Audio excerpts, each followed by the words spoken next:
Hello दोस्तों, नमस्कार। आप सभी का स्वागत है target classes with Harish sir में। इस वीडियो में हम फिजिकल एजुकेशन से रिलेटेड एक मोस्ट इंपॉर्टेंट 150 क्वेश्चन का प्रैक्टिस सेट सॉल्व करेंगे, जो आगामी एलटी ग्रेड एग्जाम्स के लिए बहुत उपयोगी होगा, जिसमें आप लोग के लिए 30 क्वेश्चंस होंगे जीएस से रिलेटेड और 120 क्वेश्चंस जो होंगे आपके फिजिकल एजुकेशन से रिलेटेड होंगे। और जो लोग भी चैनल पर पहली बार विजिट करें वो चैनल को सब्सक्राइब करके बेल आइकन को प्रेस कर दें, जिससे किसी भी नए वीडियो का नोटिफिकेशन आप सभी लोगों को समय से मिल सके। तो शुरुआत करते हैं आज के फर्स्ट क्वेश्चन की।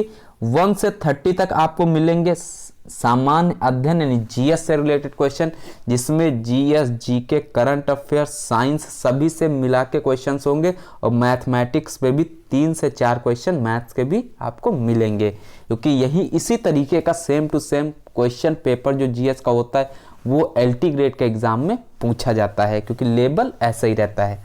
तो फर्स्ट क्वेश्चन है, समखटभुज और एक समबाहु त्रिभुज जिनके परिमाप एक समान है, यानी एक दिया हुआ है समखटभुज और एक समबाहु त्रिभुज दिया हुआ है जिसके परिमाप क्या है, एक समान है। इनके क्षेत्रफलों का अनुपात ज्ञात करना है। तो इसके लिए क्या करेंगे, सबसे पहले आप लोग को हमने सामान्य अध्ययन के जो शुरुआत के 30 प्रश्न कराए थे, उसमें आपको जो पिछला 2018 का पेपर हमने सॉल्व कराया उसमें समखटभुज के क्षेत्रफल का फार्मूला हमने बताया हुआ है।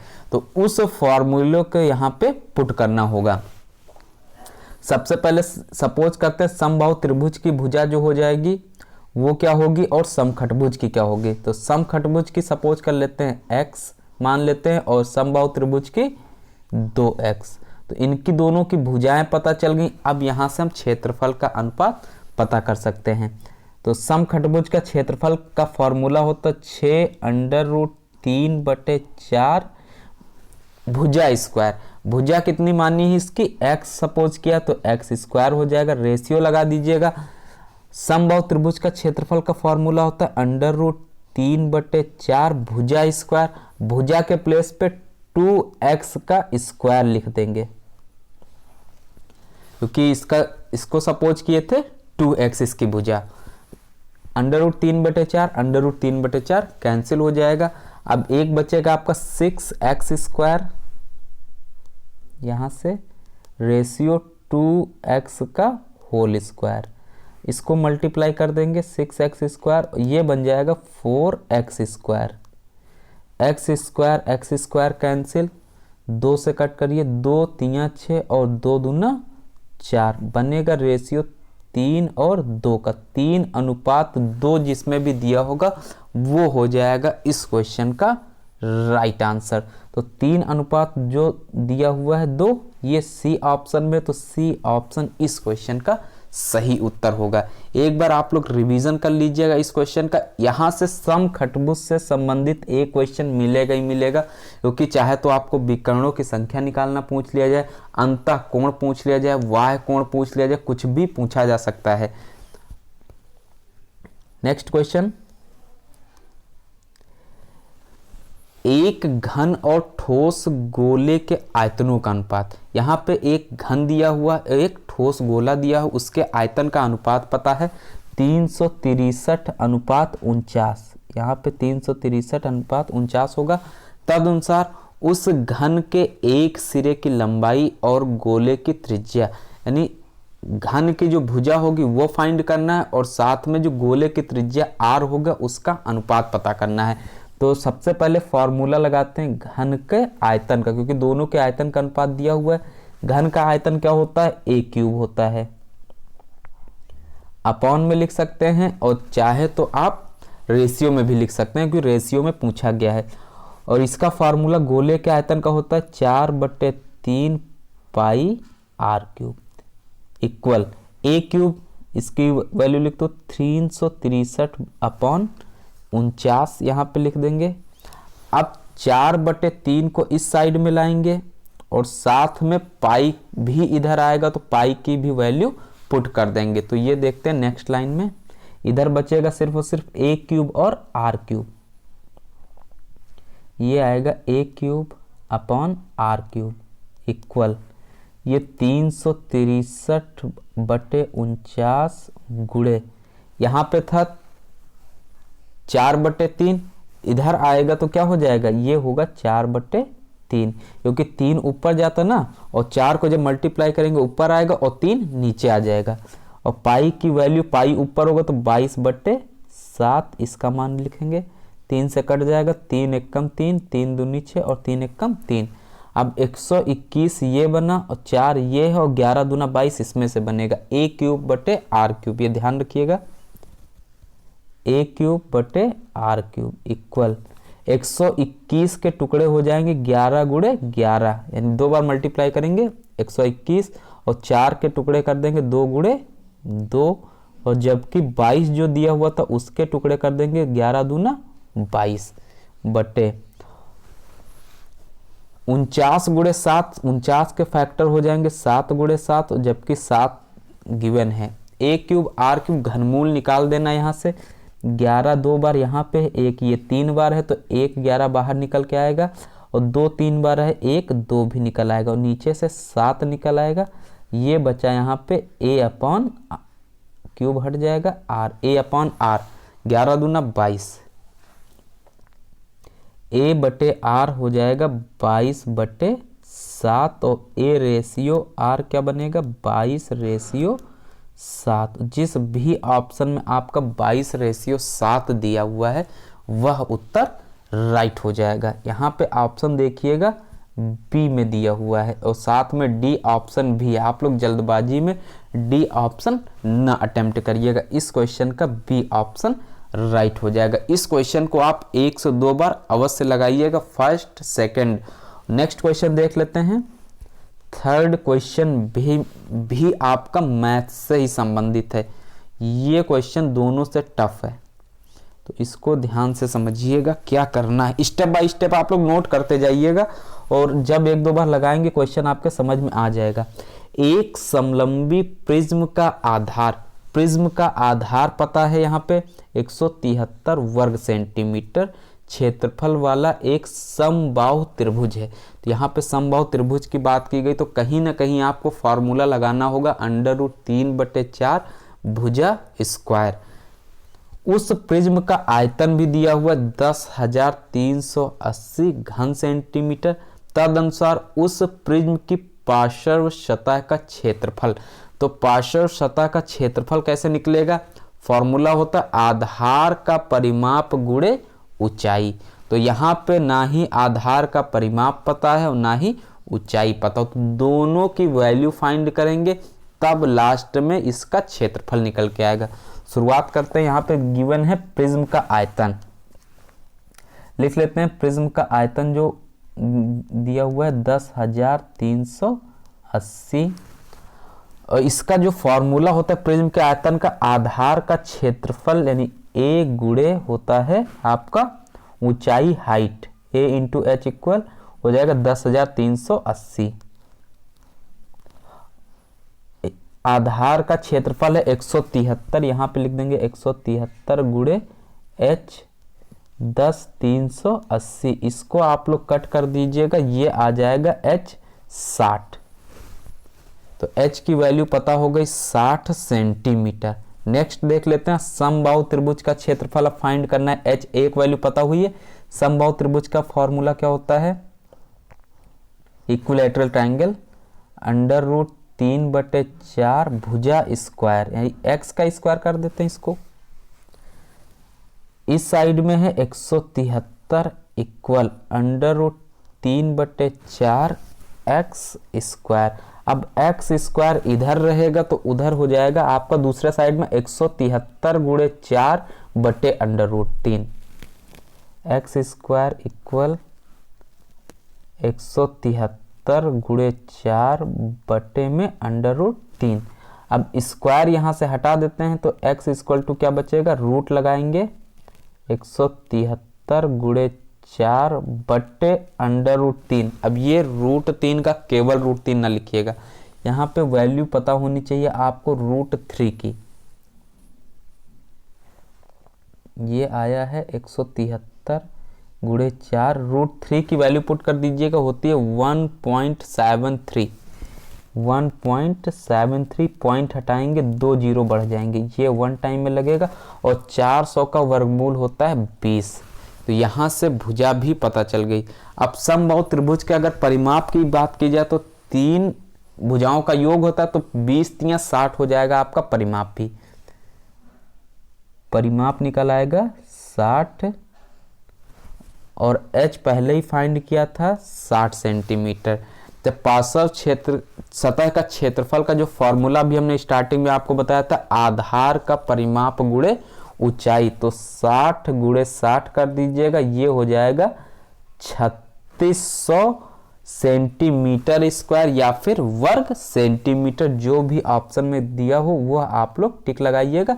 सी ऑप्शन राइट आंसर होगा। इस क्वेश्चन का सी उत्तर सही होगा। मोस्ट इंपॉर्टेंट है, थोड़ा सा टफ से टफेस्ट क्वेश्चन है, ध्यान रखिएगा इसको भी। और ये क्वेश्चन 1 से 2 आपको मिलने हैं, क्योंकि कठिन क्वेश्चन आपको मिलेंगे एग्जाम में। 3 आसान होंगे तो 2 कठिन होंगे। तो 2 अगर आप लोग प्रैक्टिस कर रखे होंगे तो उन क्वेश्चंस को भी अटेम्प्ट कर सकते हैं। ध्यान रखिएगा, सबसे पहले इसमें करना क्या है, प्रिज्म का आयतन का फॉर्मूला लगाइएगा। जो फॉर्मूला होता है आधार का क्षेत्रफल गुणे ऊंचाई, उससे आप h फाइंड करिए, क्योंकि प्रिज्म का आयतन ऑलरेडी गिवन है 10,380। 10,380 बराबर हो जाएगा 173 गुणे h। कैंसिल करिएगा, h की वैल्यू 60 सेंटीमीटर आएगी। नेक्स्ट स्टेप होगा समबाहु त्रिभुज का क्षेत्रफल। समबाहु त्रिभुज का क्षेत्रफल का फॉर्मूला क्वेश्चन नंबर 1 में भी आपने पढ़ रखा है, √3/4 गुणे भुजा स्क्वायर। तो भुजा को चाहे तो आप x स्क्वायर x सपोज कर दीजिएगा या फिर केवल भुजा ही रहने दीजिएगा। तो इसका भी क्षेत्रफल गिवन है 173, तो 173 बराबर हो जाएगा √3/4 गुणे भुजा स्क्वायर। भुजा की वैल्यू जो निकल के आएगी 20 सेंटीमीटर। और जब 20 सेंटीमीटर आपको भुजा पता चल जाए समबाहु त्रिभुज की, तो समबाहु त्रिभुज का परिमाप आप लोग निकाल सकते हैं 20 या 60 या फिर 20 + 20 + 20 से निकालिएगा 60 सेंटीमीटर। जब 2 चीजें आपको पता हो जाए, परिमाप और ऊंचाई, तो पार्श्व सतह का क्षेत्रफल का फॉर्मूला होता है आधार का परिमाप गुणे ऊंचाई, यानी 60 गुणे 60 आप लिखिएगा 3600 वर्ग सेंटीमीटर या सेंटीमीटर स्क्वायर राइट आंसर होगा। नेक्स्ट क्वेश्चन पे मूव करते हैं। क्वेश्चन नंबर 4 इंपॉर्टेंट है। अभी आपको हमने फर्स्ट में बताया था समबाहुभुज से संबंधित है। यदि एक समबाहुभुज का प्रत्येक आंतरिक कोण 144 अंश हो तो उस बहुभुज की कुल भुजाएं कितनी होंगी। इस क्वेश्चन को लगाने के 2 तरीके हैं, जो भी आपके दिमाग में रहे उस तरीके से इसको लगा सकते हैं। इसमें गिवन है आंतरिक कोण, तो एक फॉर्मूला लगा सकते हैं n-2 × 180 अपॉन n इक्वल जो कोण दिया हुआ है 144 अंश। इसको कट करिएगा, 18 को 10 बार में कट कर देंगे और ये 8 बार में कट हो जाएगा। 2 पंचे 10 और ये 2 चौके 8।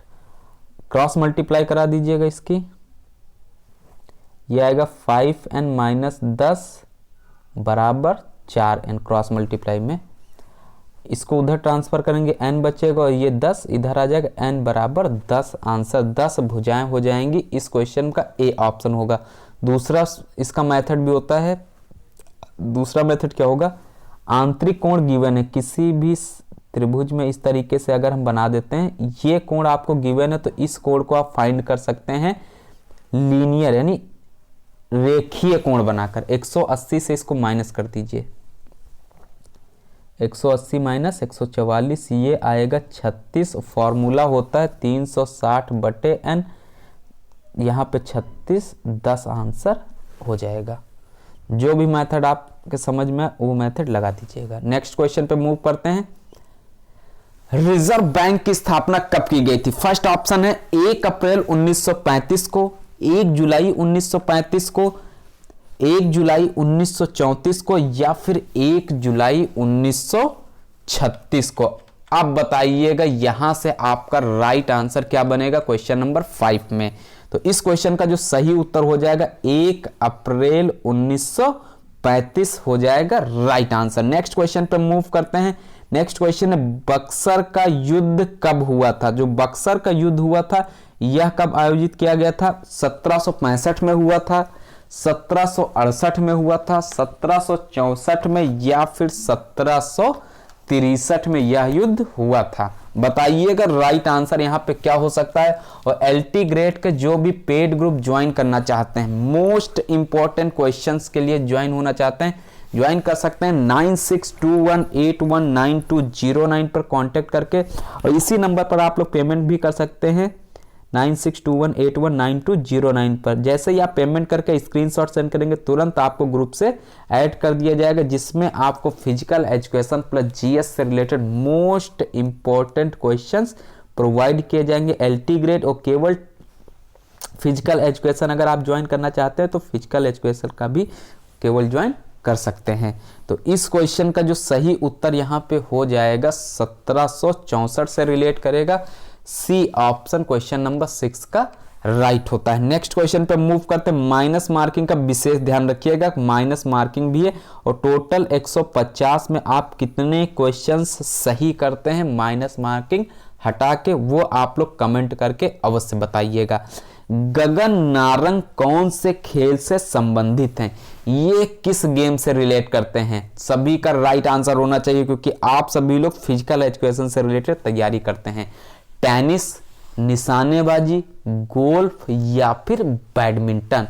तो ये जो रिलेट करते हैं निशानेबाजी से संबंधित हैं, बी ऑप्शन सही होगा। नेक्स्ट क्वेश्चन है सुब्रतो कप कौन से खेल से संबंधित है? अब सुब्रतो कप किस खेल से रिलेट करता है? फुटबॉल से संबंधित है, हॉकी, बैडमिंटन या फिर टेनिस। तो यह गेम आपका संबंधित है फुटबॉल से, ए ऑप्शन सही हो जाएगा। हरियाणा एचटेट की जो भी अभ्यर्थी तैयारी करना चाहते हैं वह भी ज्वाइन कर सकते हैं। भारत में श्वेत क्रांति के जनक बताना है आपको, वर्गीस कुरियन, एमएस स्वामीनाथन, दोनों या फिर इनमें से कोई नहीं। तो भारत में जो श्वेत क्रांति के जनक हैं ये कौन है? ये हो जाएंगे वर्गीस कुरियन। जबकि आपके लिए क्वेश्चन है एमएस स्वामीनाथन से रिलेटेड बहुत क्वेश्चन पूछा जाता है, यह किस चीज के लिए फेमस है, यह किससे संबंधित है। नेक्स्ट क्वेश्चन पे मूव करते हैं। क्वेश्चन नंबर 10 है निम्न में से किस नदी का उद्गम स्थान जो है उत्तराखंड में नहीं है? अब बहुत से स्टूडेंट्स ने क्वेश्चन पढ़ा उत्तराखंड, तो उत्तराखंड में नाम पढ़ रखे हैं अलकनंदा, भागीरथी, ये दो नाम आपने ज्यादा पढ़े और बाल गंगा भी कुछ लोगों ने पढ़ा होगा। तो आंसर आप लोग ज्यादातर अटेम्प्ट करेंगे बी या सी हो जाएगा गलत। तो यहां पे बात की गई नहीं है, तो गोमती नदी यहां पे सही उत्तर होता है, डी ऑप्शन राइट आंसर होगा। नेक्स्ट क्वेश्चन पे मूव करते हैं। और गोमती नदी के किनारे पे कौन सा शहर बसा हुआ यह आपको कमेंट के माध्यम से बताना है। क्वेश्चन नंबर 11 प्रधानमंत्री बनने के लिए न्यूनतम आयु सीमा होनी चाहिए। यहां पे बताना है आपको प्रधानमंत्री बनने के लिए जो आयु सीमा है वह कितनी होनी चाहिए। 30 वर्ष होना चाहिए, 25 वर्ष होना चाहिए, 35 वर्ष होना चाहिए या फिर 40 वर्ष होना चाहिए। मोस्ट इंपॉर्टेंट आसान सा क्वेश्चन है, 25 वर्ष से रिलेट कर जाएगा, बी ऑप्शन सही हो जाएगा। नेक्स्ट आपके लिए क्वेश्चन है राज्यपाल के पद पर जो निर्वाचन होता है उसके लिए राज्यपाल पद के लिए जो आयु सीमा है वह कितनी निर्धारित की गई है, इसका आपको राइट आंसर कमेंट के माध्यम से बताना है। नेक्स्ट क्वेश्चन है राज्यसभा के सदस्यों का कार्यकाल होता है। Most important question number 12। अभी इसके पहले का जो प्रैक्टिस सेट्स आपने देखा होगा इससे संबंधित कम से कम 3 से 4 क्वेश्चन वहां पे थे। बताइएगा 12th का जो सही आंसर होता है क्या होता है? ये हो जाएगा 6 वर्ष, बी उत्तर सही होगा। नेक्स्ट क्वेश्चन पे मूव करते हैं। विश्व का सबसे बड़ा मरुस्थल कौन सा है? तो विश्व का जो सबसे बड़ा मरुस्थल हो जाएगा ये सहारा मरुस्थल, ए ऑप्शन राइट होता है। नेक्स्ट क्वेश्चन है मानवाधिकार दिवस कब मनाया जाता है? मानवाधिकार दिवस मनाया जाता है 10 दिसंबर को या फिर 10 जनवरी। मोस्ट इंपॉर्टेंट अब 10 जनवरी को कौन सा दिवस मनाया जाता है, यह आप लोग बताइएगा कि 10 जनवरी को कौन सा दिवस मनाया जाता है। नेक्स्ट क्वेश्चन है, लाल ग्रह के नाम से कौन सा ग्रह जाना जाता है। जो लाल ग्रह है इसके नाम से कौन सा ग्रह जाना जाता है। और एक क्वेश्चन लेटेस्ट है, सबसे ज्यादा उपग्रह किस ग्रह के हैं। वर्तमान की बात की जा रही, क्योंकि बुक्स में आपको पुराना आंसर भी गिवन है। बताइएगा क्वेश्चन नंबर 15,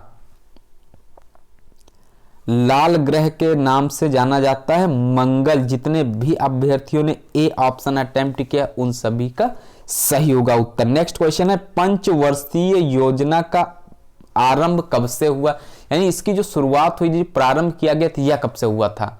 1951 से हुआ, 1952, 1953, 1950। तो पंचवर्षीय योजना रिलेट कर जाएगा 1951, ए ऑप्शन यहां पे सही होगा। नेक्स्ट क्वेश्चन है, मोस्ट इंपॉर्टेंट है 17 नंबर का, -2, -1, -3 और -4 में सबसे बड़ी संख्या।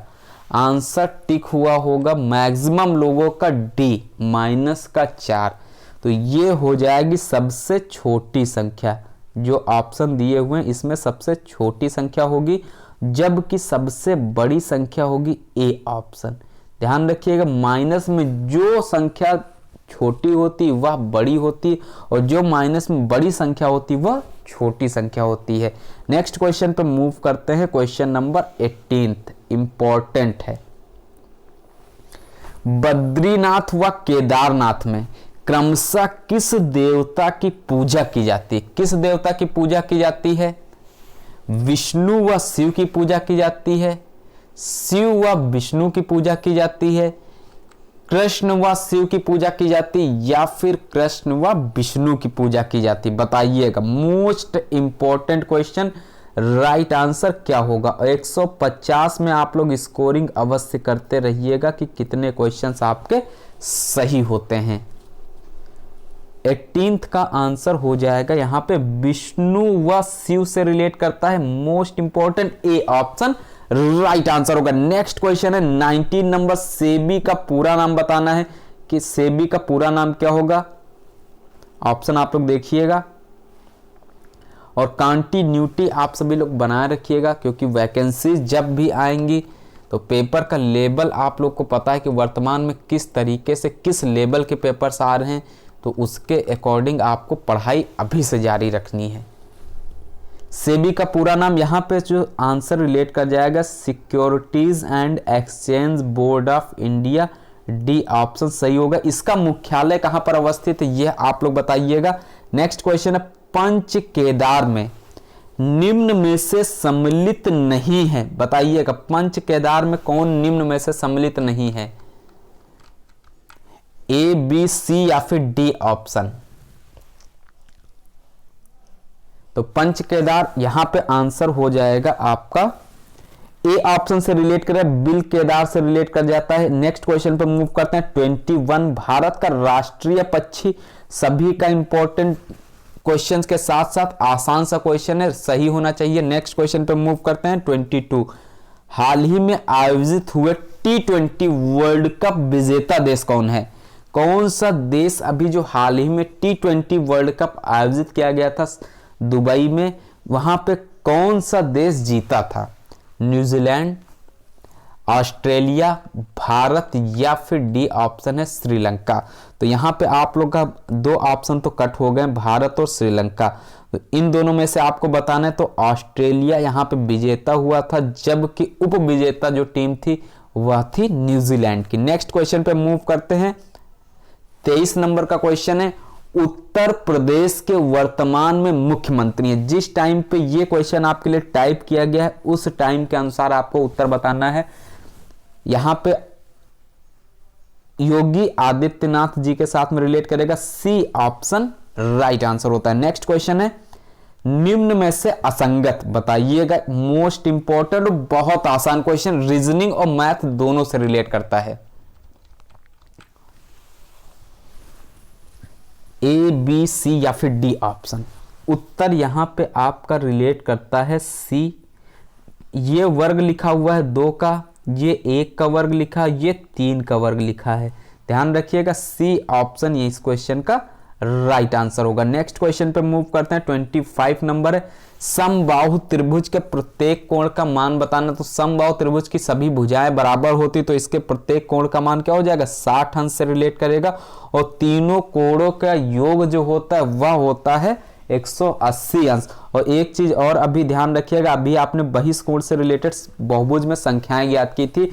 अगर ये 3 कोण आपको पता है कि ये समबाहुभुज है और इस कोण की माप पूछ लीजिए तो ये 60 है, तो ये बन जाएगा 120। दूसरा तरीका ये भी होता, अगर इसी तरीके से फिगर बन के आ जाता है, यहां पे कोई दूसरा त्रिभुज है, ये मान लेते हैं दिया हुआ है 45 अंश और इस साइड में गिवन है आपका 60 अंश और इसका पूछा जा रहा है ये कोण कितना होगा। तो यहां पे आप रूल लगाइएगा वाह्यतम कोणों का योग। तो ये जो इन दोनों का एडिशन होगा इसके बराबर होगा, यानी 105 आ जाएगा। दूसरा तरीका, अगर आप 2 कोण पता है, तीसरा कोण यहां से पता कर लें और वाह्यतम कोण लीनियर यानी सरल रेखीय कोण से बना सकते हैं, तब भी आपका राइट आंसर 105 आएगा। इस क्वेश्चन का आंसर है B option. Next question, Lucknow शहर किस नदी के तट पर अवस्थित है, बताइएगा। Question number 26। तो लखनऊ शहर बहुत आसान सा गोमती नदी के तट पर अवस्थित है। आपको बताना है कि जौनपुर शहर किस नदी के तट पर अवस्थित है, पूछा जाता है क्वेश्चन। सिराजे हिंद किस शहर को बोला जाता है, जौनपुर को बोला जाता है। अब आपको बताना है कि जौनपुर शहर जो है यह किस नदी के तट पर अवस्थित है। नेक्स्ट क्वेश्चन है, भारत का संविधान कब लागू हुआ। टोटल 30 प्रश्न जीएस से रिलेटेड आपको मिलेंगे और 30 में आप लोग देखिएगा कि कितने जीएस में आप सही कर रहे हैं, क्योंकि फिजिकल एजुकेशन आपका सब्जेक्ट है और जीएस में जितने भी क्वेश्चंस आपके प्लस होंगे वह आपके जो 120 प्रश्न होंगे मेरिट में स्कोर हाई करने के लिए, जो मेरिट में अप करने के लिए सहायक होंगे। बताइएगा 127। भारत का संविधान 26 जनवरी 1950 को लागू हुआ था, ए ऑप्शन सही होगा। बीच में ऑप्शन अगर 24 जनवरी 1950 दे दिया जाए, आप लोग तब भी कंफ्यूज ना होइएगा। ऊपर जो क्वेश्चन दिया हुआ उसको पढ़िएगा, क्या गिवन है उसके अकॉर्डिंग ही आंसर टिक लगाइएगा। नेक्स्ट क्वेश्चन है 28, कंप्यूटर से रिलेटेड है। कंप्यूटर में जो आईसी चिप होती है यह किस पदार्थ की बनी होती है, बताइएगा। फाइब्रिक केबल की बनी होती है, सिलिकॉन की बनी होती है, दोनों की बनी होती है, या फिर यहां पे डी ऑप्शन है इनमें से कोई नहीं। तो आईसी चिप जो बनी होती है ये सिलिकॉन की बनी होती है, बी ऑप्शन रिलेट करता है।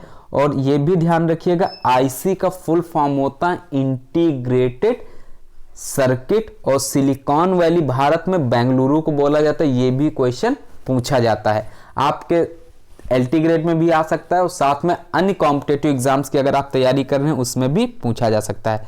नेक्स्ट क्वेश्चन है, राष्ट्रपति का कार्यकाल होता है। तो राष्ट्रपति का कार्यकाल आपको बताना है कितने दिनों का होता है, कितने वर्षों का होता है। तो ये आपका आंसर कौन सा होगा, ए बी सी या फिर डी ऑप्शन, बताइएगा। तो राष्ट्रपति का कार्यकाल रिलेट कर जाता है 5 वर्ष, ए उत्तर सही होगा। नेक्स्ट क्वेश्चन है, आज की इस सीरीज में जो जीएस से रिलेटेड है यह लास्ट प्रश्न है। इसके जस्ट बाद आपका फिजिकल एजुकेशन के 120 क्वेश्चन से वो आपको प्रोवाइड किए जाएंगे, क्योंकि टोटल 150 प्रश्न यहां पे मिलेंगे आपको। सुप्रीम कोर्ट के मुख्य न्यायाधीश को पद की शपथ कौन दिलाता है। सुप्रीम कोर्ट की बात की जा रही है, जो मुख्य न्यायाधीश होता है उसको शपथ कौन दिलाता है। तो ये जो शपथ दिलाते हैं राष्ट्रपति दिलाते हैं, डी ऑप्शन सही होता है। वर्तमान में राष्ट्रपति कौन है और किस नंबर के, ये भी आप लोग बताइएगा। और राज्यपाल किसको शपथ दिलाता है ये भी आप लोग कमेंट करके बताइए, क्योंकि जितने भी क्वेश्चंस हम यहां से बोल रहे हैं वो सारे क्वेश्चंस इंपॉर्टेंट हैं एलटी ग्रेड जीएस सामान्य अध्ययन के लिए। तो ये थे 30 प्रश्न। आप लोग कितना स्कोर किए हैं आप लोग अवश्य बताइएगा, क्योंकि जीएस में जितने भी ज़्यादा आप मार्क्स लाएंगे वह आपका फिजिकल एजुकेशन में प्लस रहेगा, वो प्लस पॉइंट रहेगा मेरिट में ऊपर जाने के लिए। नेक्स्ट क्वेश्चन है आपका फिजिकल एजुकेशन से। फर्स्ट क्वेश्चन है स्टीपल चेज दौड़ में अगर वाटर जंप बाहर हो तो सभी बाधाओं के बीच आपस में बराबर कितनी दूरी रहेगी। ऑप्शन ध्यान से देखिएगा, यहां पे आपके गलत ना हो, क्योंकि जीएस में अगर एक दो क्वेश्चन आपने गलत भी किए हैं तो यहां से आपको वो प्लस करना है। तो इस क्वेश्चन का जो सही आंसर होता है सी ऑप्शन 82 मीटर, सी उत्तर राइट आंसर होगा। मोस्ट इंपॉर्टेंट क्वेश्चंस आपको प्रोवाइड किए जाएंगे। HC बक किस देश से संबंधित हैं? बहुत से स्टूडेंट्स के ये सारे क्वेश्चंस ऑलरेडी तैयार होंगे और जिनके भी क्वेश्चंस तैयार हैं उनका रिवीजन हो जाएगा। बताइएगा, इस क्वेश्चन का आंसर आप लोग को बताना है। HC बक अमेरिका से रिलेट कर जाएंगे, सी ऑप्शन सही होगा। नेक्स्ट क्वेश्चन है एथलेटिक्स में सबसे दमखम वाली दौड़ जिसमें शारीरिक क्षमता के 3 मुख्य कारक, कौन कौन से मुख्य कारक हैं? स्पीड, स्ट्रेंथ व एंड्योरेंस समाहित रहते हों। 100 मीटर, 200 मीटर दौड़, या फिर सी ऑप्शन है 400 मीटर और डी ऑप्शन है मैराथन। क्वेश्चन नंबर 3 का आंसर आप लोग बताइएगा कौन सा ऑप्शन सही होगा। मोस्ट इंपॉर्टेंट है 3 नंबर का क्वेश्चन। 400 मीटर दौड़ जितने भी लोग अटेम्प्ट किए उन सभी का उत्तर राइट होगा, सही होगा। नेक्स्ट क्वेश्चन पे मूव करते हैं। 4th नंबर है वह पहला ओलंपिक धावक का नाम बताना जिसने प्रथम बार ओथ दिलाई यानी शपथ दिलाई। बैसिलो, पैब्लो गैरुडो, कॉन्स्टेंटिन या फिर सरलो। बताइएगा 4th नंबर का आंसर आप लोग बताइएगा। आपकी स्क्रीन पे 4th नंबर का क्वेश्चन है। सही आंसर जो हो जाता है आपका बी ऑप्शन से संबंधित है, बी उत्तर सही होगा। और स्कोरिंग आप लोग अवश्य करिएगा। 150 प्रश्न में से आपने कितने क्वेश्चन सही किए हैं। नेक्स्ट है स्टीपल चेज के अंतर्गत बाधा का भार कितना होता है? तो स्टीपल चेज के अंतर्गत बताना है आपको बाधा का जो भार होता है वह कितना होता है। 80 से 90 किलोग्राम होता है, 100 से 120 किलोग्राम होता है, 80 से 100 किलोग्राम होता है, या फिर 100 से 110 किलोग्राम होता है। बताइएगा 5 नंबर का क्वेश्चन। तो यहां पे राइट आंसर हो जाएगा 80 से 100 किलोग्राम, सी उत्तर सही हो जाएगा। जल्द ही आप सभी के लिए एस-टेट की क्लासेस भी शुरू कर दी जाएंगी, सुपर टेट जो भी बीएड बीटीसी कंप्लीट किए हुए हैं। Next question, question number 6। पुरुषों की क्रॉस कंट्री की दौड़ कितने किलोमीटर की होती है? मोस्ट इंपॉर्टेंट है 6 और 7th question. 10 kilometre, 12 kilometre, 15 kilometre या फिर 13 किलोमीटर। बताइएगा, राइट आंसर अपनी कॉपी में लिखिएगा कौन सा उत्तर यहां पे सही होगा। अभी बहुत से क्वेश्चन आपको सॉल्व करने हैं, तो इस क्वेश्चन का जो सही उत्तर रिलेट करता है 12 किलोमीटर, 20, बी ऑप्शन इस क्वेश्चन का सही होगा। नेक्स्ट क्वेश्चन पर मूव करते हैं। महिलाओं की क्रॉस कंट्री कितनी दूरी की होती है? 10 किलोमीटर दूरी की होती है, 15 किलोमीटर, 12 किलोमीटर या फिर सिर्फ डी ऑप्शन आप लोग रिलेट करेंगे 8 किलोमीटर। बताइएगा कौन सा उत्तर सही होता है। दोनों इंपॉर्टेंट हैं, क्वेश्चन नंबर 6 और 7। ध्यान रखिएगा, कंफ्यूज ना होइएगा। उत्तर यहां पे हो जाएगा D option 8 kilometre. Next question पे मूव करते हैं। एथलेटिक्स में महिला एवं पुरुष की मिश्रित स्पर्धा कौन सी होती है? कौन सी स्पर्धा मिश्रित होती है?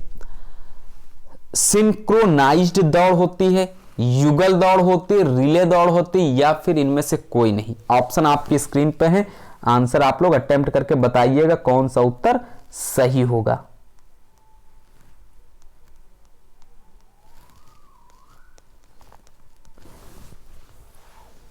बताइएगा ए, बी, सी या फिर D option. LT grade, physical education plus GS से रिलेटेड, और केवल फिजिकल एजुकेशन। जो भी ज्वाइन करना चाहते हैं ज्वाइन कर सकते हैं।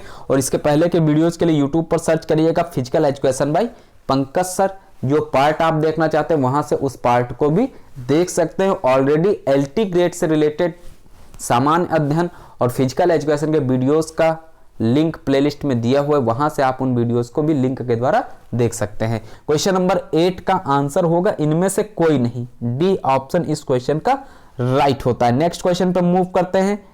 क्राउच से क्या तात्पर्य है, अब बताइएगा 9 नंबर का आंसर क्या होता है, क्राउच से क्या तात्पर्य है। पैरों पर खड़ा होना, लेटना, एक पैर पर खड़ा होना, या फिर जिसमें शरीर के 4 अंग जमीन पर लग रहे हों।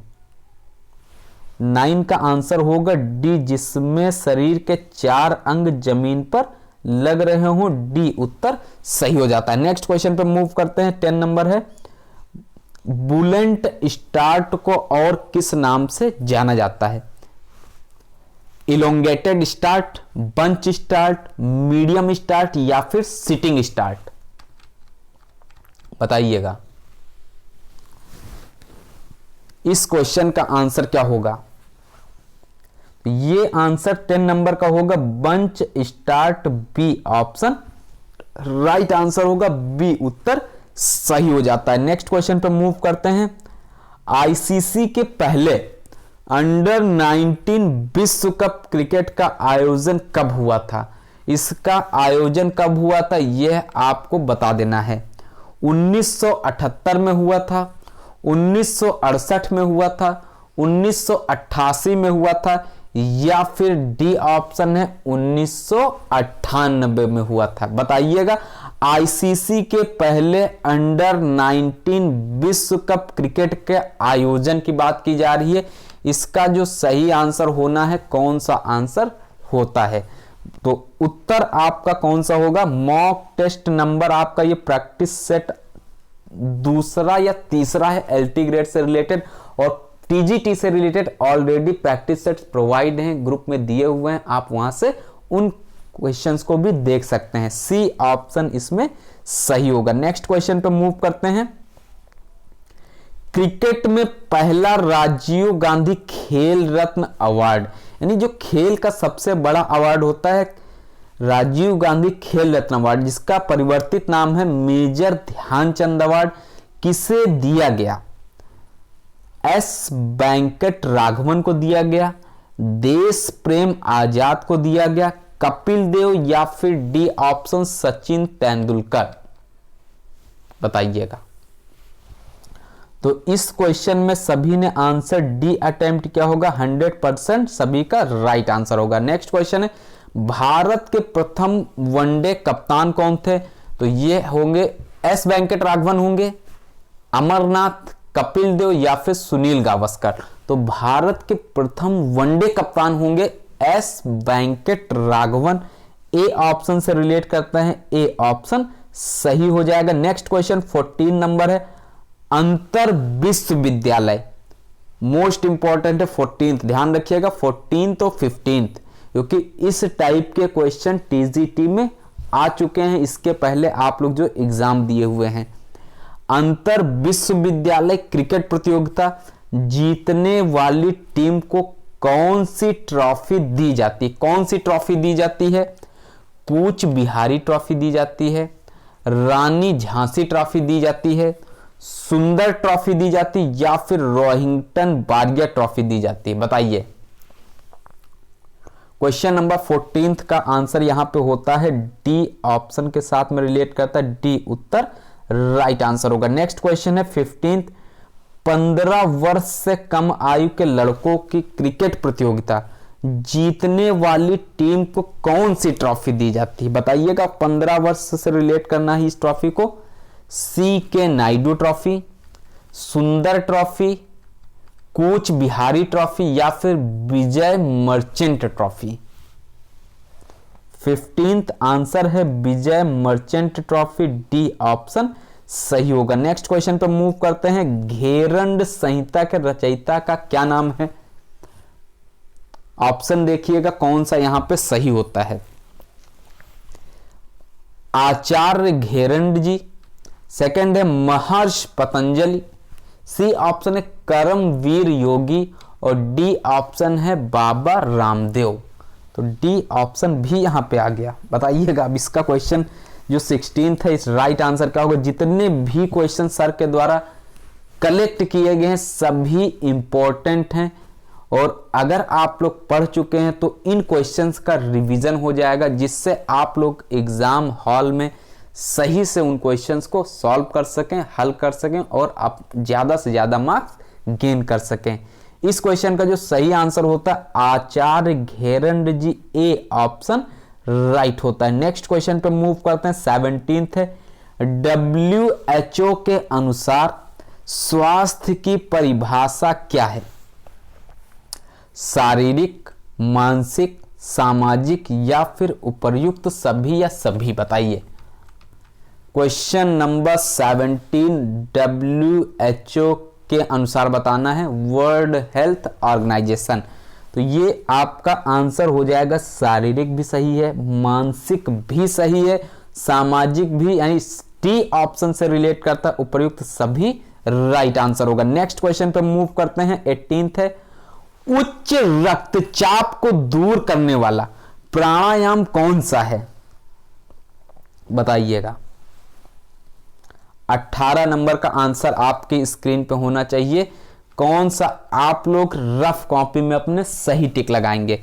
शीतली, भास्त्रिका, अग्निसार या फिर कोई नहीं।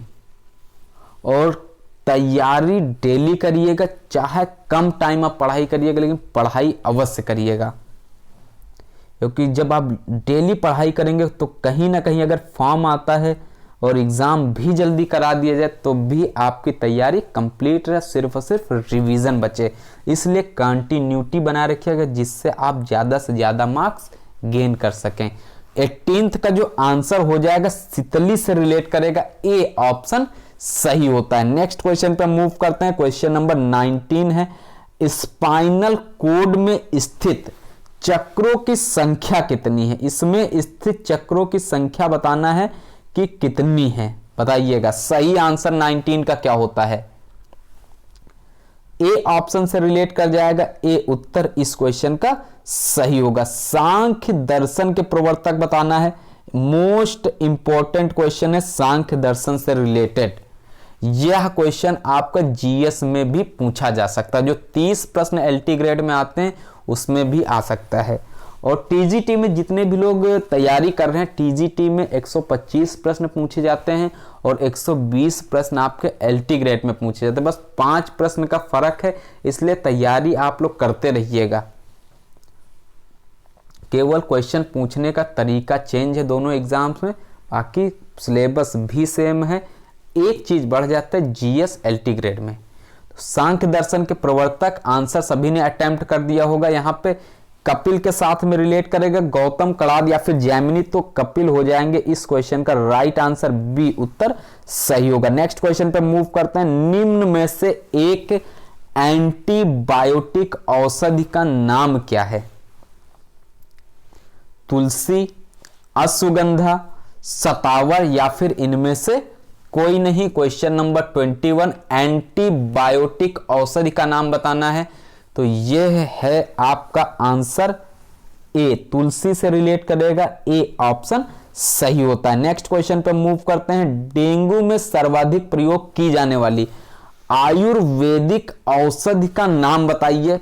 गिलोय, अश्वगंधा, तुलसी या फिर शतावर। मोस्ट इंपॉर्टेंट क्वेश्चन नंबर 22, ध्यान रखिएगा इसका आंसर और स्क्रीनशॉट भी ले लीजिएगा, या फिर जहां भी आप इंपॉर्टेंट क्वेश्चन नोट करते हैं उसमें इसको नोट कर लीजिएगा। राइट आंसर क्या होता है जल्दी से आप लोग देखिएगा, क्योंकि यहां पे आप लोगों का गलत होगा कोई बात नहीं, लेकिन एग्जाम में आपका आंसर गलत नहीं होना चाहिए, वहां पे उत्तर आपका सही होना चाहिए।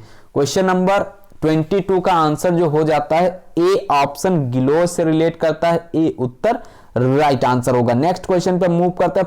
5 रस युक्त एक फल का नाम बताइए। जो 5 रस युक्त एक फल है उसका नाम क्या होगा। सेब, केला, आंवला या फिर लीची। 23 नंबर का आंसर। सेब नहीं होगा। जो भी स्टूडेंट्स ए ऑप्शन अटेम्प्ट कर दिए हैं गलत हो जाएगा।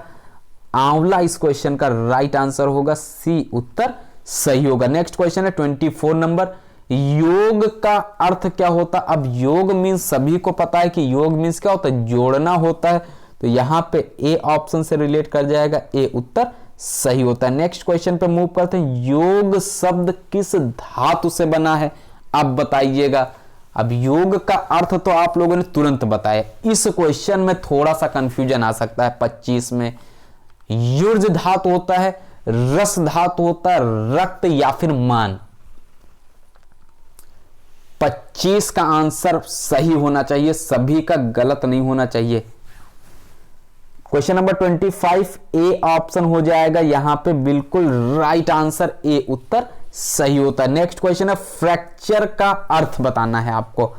हड्डी का टूटना, हड्डी का अपनी जगह से खिसक जाना, टेंडन का खिंचाव या फिर इनमें से कोई नहीं। 26 नंबर आंसर देखिएगा क्या होना चाहिए, तो ये होता है हड्डी का टूटना, यानी ए ऑप्शन राइट होगा। नेक्स्ट क्वेश्चन पे मूव करते हैं 27, अभ्यास के दौरान उल्टी की अनुभूति किसके कारण होती है? लैक्टिक एसिड बनने से, एड्रिनल ग्रंथि से, कार्बन डाइऑक्साइड से, या फिर यहां पे डी ऑप्शन है सभी। बताइएगा 27 का आंसर यहां पे कौन सा होता है? लैक्टिक एसिड बनने से हो जाएगा क्या? बिल्कुल सही आंसर के साथ में रिलेट करेगा, ए ऑप्शन राइट होता है। नेक्स्ट क्वेश्चन है 28, एफ्लुएज नामक शब्द किससे संबंधित? यह किससे रिलेट करता है? मालिश से रिलेट करता है, वेट ट्रेनिंग से संबंधित है, स्पीड ट्रेनिंग से संबंधित है, एंड्रेंसन ट्रेनिंग, या फिर एक ई ऑप्शन यहां पे लिख लीजिएगा, उपर्युक्त सभी। बताइए सबसे सुटेबल आंसर आपको बताना है इनमें से, तो सबसे सुटेबल आंसर हो जाएगा ए ऑप्शन, ए उत्तर सही होता है। नेक्स्ट क्वेश्चन पे मूव करते हैं 29, टेंडेनाइटिस से क्या तात्पर्य है? थकान, फ्रैक्चर, टेंडन में जलन या फिर कोई नहीं। टेंडेनाइटिस की बात की जा रही है यहां पे, और YouTube पर सर्च करिएगा physical education by Pankaj sir. जो भी न्यू स्टूडेंट्स चैनल से जुड़ रहे हैं या ग्रुप से जुड़ रहे हैं, कंटिन्यू पढ़ाई करिएगा। आप कहीं से भी पढ़िए, तैयारी करिए, चाहे सेल्फ स्टडी करिए, कहीं कोचिंग कर रहे हो, कुछ भी कर रहे हो, आप पढ़ाई कर रहे हैं, तैयारी अगर कर रहे हैं, आप डेली पढ़ाई करिएगा तो कहीं ना कहीं आपका जो नंबर जितने आते हैं वो प्लस होंगे। बस सही से पढ़िएगा और सही दिशा में पढ़ाई करिएगा, आप सिलेक्शन के बिल्कुल पास में, आपका सिलेक्शन अवश्य होगा। क्वेश्चन नंबर 29 सही आंसर होगा टेंडन में जलन, यानी सी ऑप्शन से रिलेट करता है, सी उत्तर सही होगा। नेक्स्ट क्वेश्चन पे मूव करते हैं, थकान का क्या कारण होता है? अब इससे रिलेटेड एक क्वेश्चन अभी आप पढ़ चुके हैं, 30 नंबर जो क्वेश्चन आपकी स्क्रीन पर है, इससे संबंधित एक क्वेश्चन किए हुए हैं। अब बताइएगा यहां पे क्या आंसर होगा? लैक्टिक एसिड का बनना, कार्बनिक एसिड का बनना, सल्फ्यूरिक एसिड का बनना, या फिर इनमें से कोई नहीं। बताइएगा 30 का आंसर हो जाएगा यहां पर लैक्टिक एसिड का बनना से रिलेट करेगा, बिल्कुल राइट आंसर है, ए ऑप्शन सही हो जाता है। नेक्स्ट क्वेश्चन पे मूव करते हैं 31 नंबर, शरीर की मांसपेशियां किसकी कमी से कमजोर होती हैं? सोडियम की कमी से कमजोर होती हैं, फास्फोरस की कमी से कमजोर होती हैं, पोटेशियम या फिर कैल्शियम की कमी से? बताइएगा ए, बी, सी या फिर यहां पे डी ऑप्शन, कौन सा उत्तर आपका सही होता है?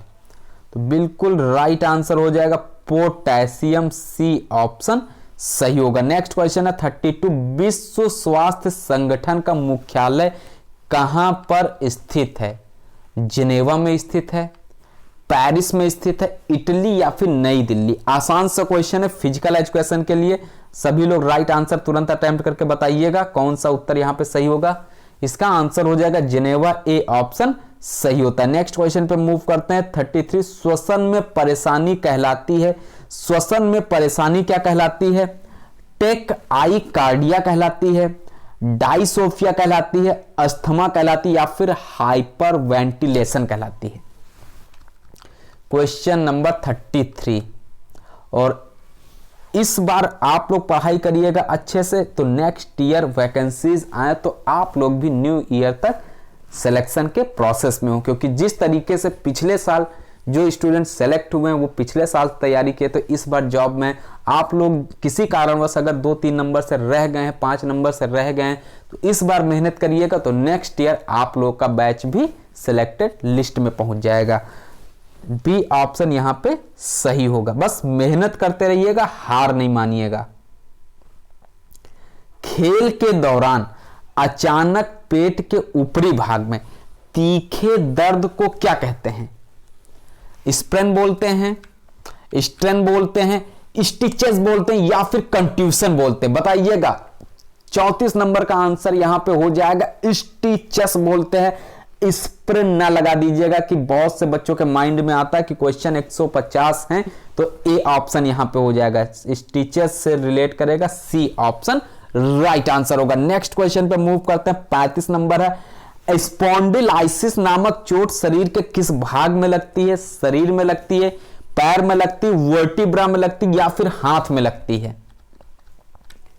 स्पॉन्डिलाइसिस नामक चोट की बात की जा रही, तो यह चोट जो लगती है आपका सी ऑप्शन वर्टिब्रा से रिलेट करेगा, सी ऑप्शन यहां पे सही होगा। नेक्स्ट क्वेश्चन पे मूव करते हैं, मेटाटार्सल हड्डी के स्ट्रेस फ्रैक्चर को किस नाम से जाना जाता है? इसको किस नाम से जाना जाता है 36 नंबर में बताना है आपको। और यहां तक आपके क्वेश्चन 30 पहले कंप्लीट हुए थे और ये 36 क्वेश्चन यानी 66 क्वेश्चन आपके कंप्लीट हो रहे हैं। टोटल 150 प्रश्न होंगे। 100 क्वेश्चन 120 क्वेश्चन आपके हैं एलटी ग्रेड फिजिकल एजुकेशन और 30 क्वेश्चन है पेपर 1 सामान्य अध्ययन एलटी ग्रेड से। तो सभी लोग ध्यान से देखिएगा, इन क्वेश्चंस को आप लोग पढ़िएगा, 2-3 बार वीडियो देखिएगा, जिससे आपके आंसर्स आपके तैयार हो जाएं। जब भी आप कोई भी प्रैक्टिस सेट सॉल्व करें, अगर यहां से आपको क्वेश्चंस मिले तो आप गलत ना होने पाए। तो इस क्वेश्चन का जो सही आंसर होगा मेटाटार्सल मार्च फ्रैक्चर से रिलेट करेगा, डी ऑप्शन सही होता है। नेक्स्ट क्वेश्चन है, विकृतियों को दूर करने में अपनाई जाती है करेक्टिव एक्सरसाइज, हाइड्रोथेरेपी, क्रायोथेरेपी, या फिर इनमें से कोई नहीं? बताइएगा।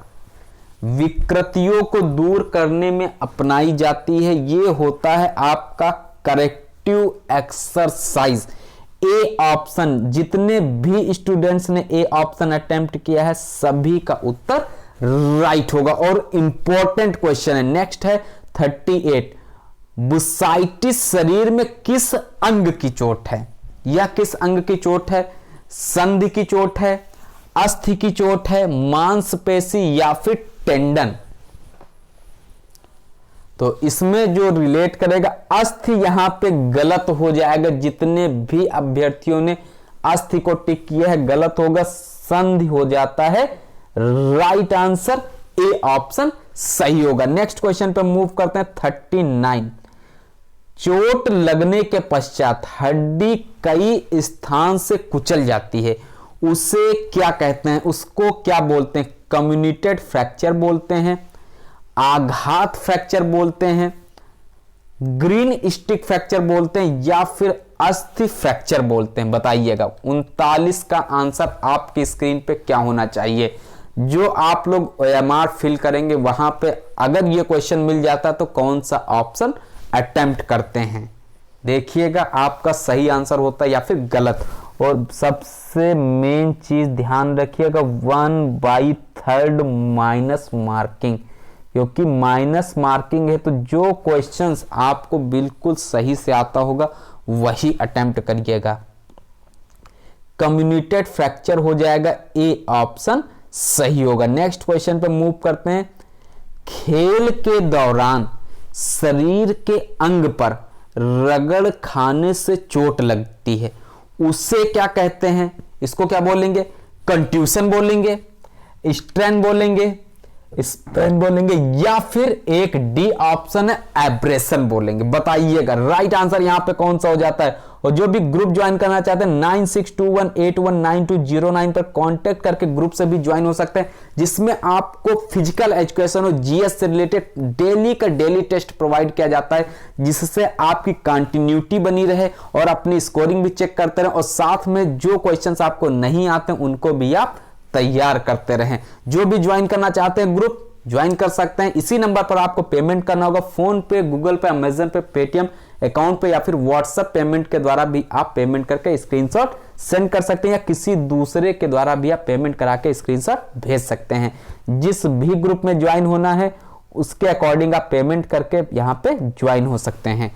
क्वेश्चन नंबर 40 का आंसर इतनी देर में आप लोगों ने अटेम्प्ट किया होगा, अगर डी तो सभी का सही होगा। नेक्स्ट क्वेश्चन है, इंफीरियर टिबिया फिबुलर की संधि किस प्रकार का जोड़ है?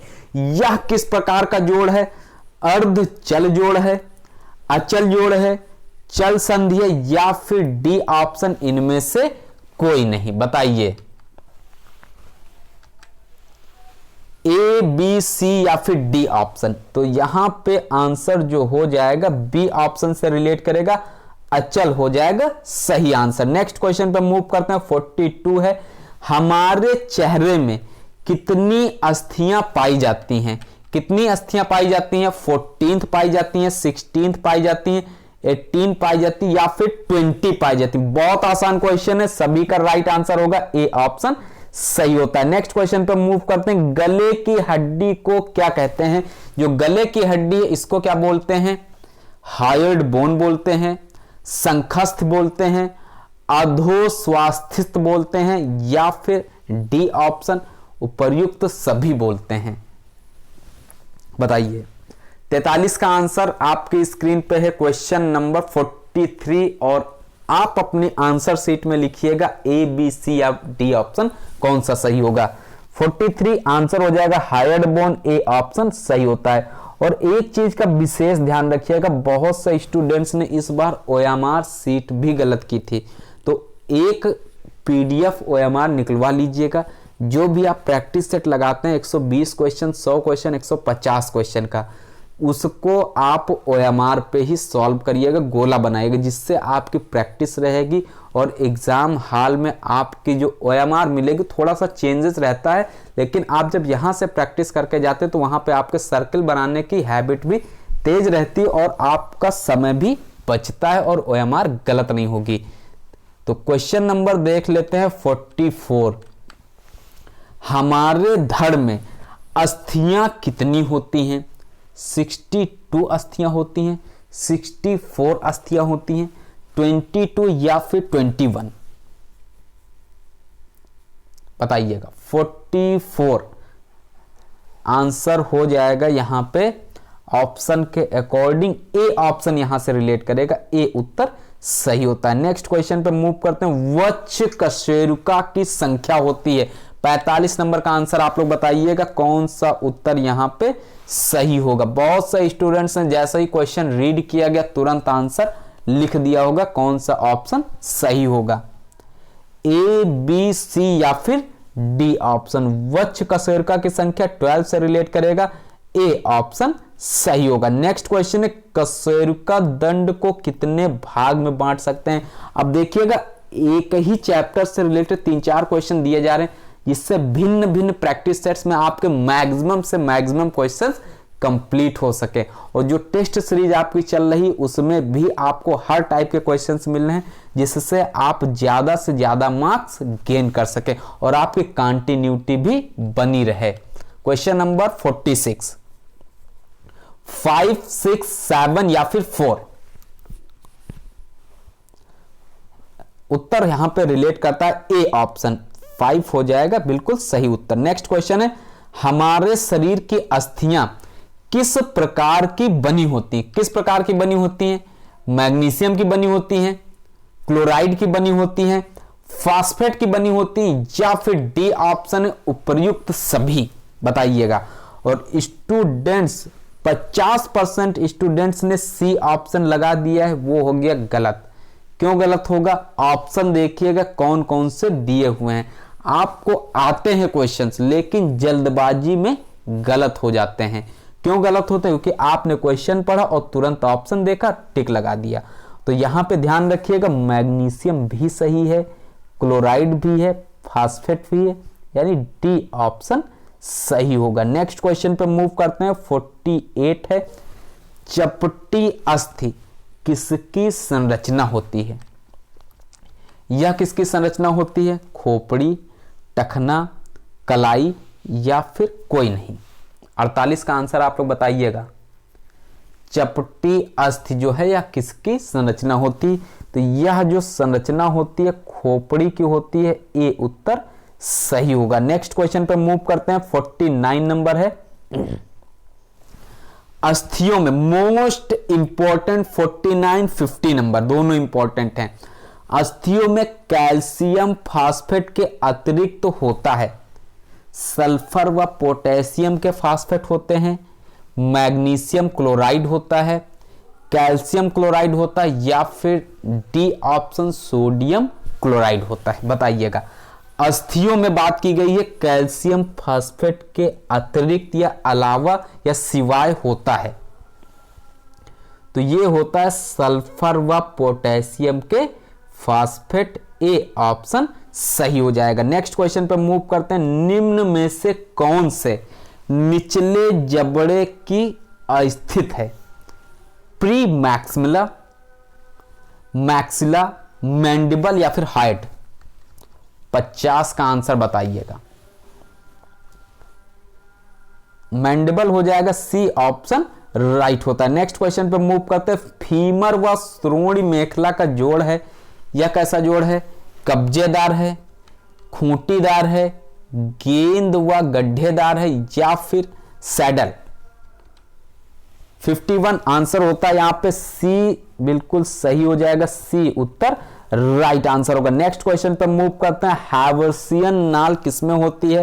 ह्यूमरस में होती है, टर्बाइनल में होती है, कार्पल्स में होती है, कशेरुका में होती है? 52 का आंसर आप लोग देखिएगा कौन सा उत्तर यहां पे राइट आंसर होगा। जल्दी से आप लोग सही उत्तर अटेम्प्ट करिएगा, ए, बी, सी या फिर डी ऑप्शन।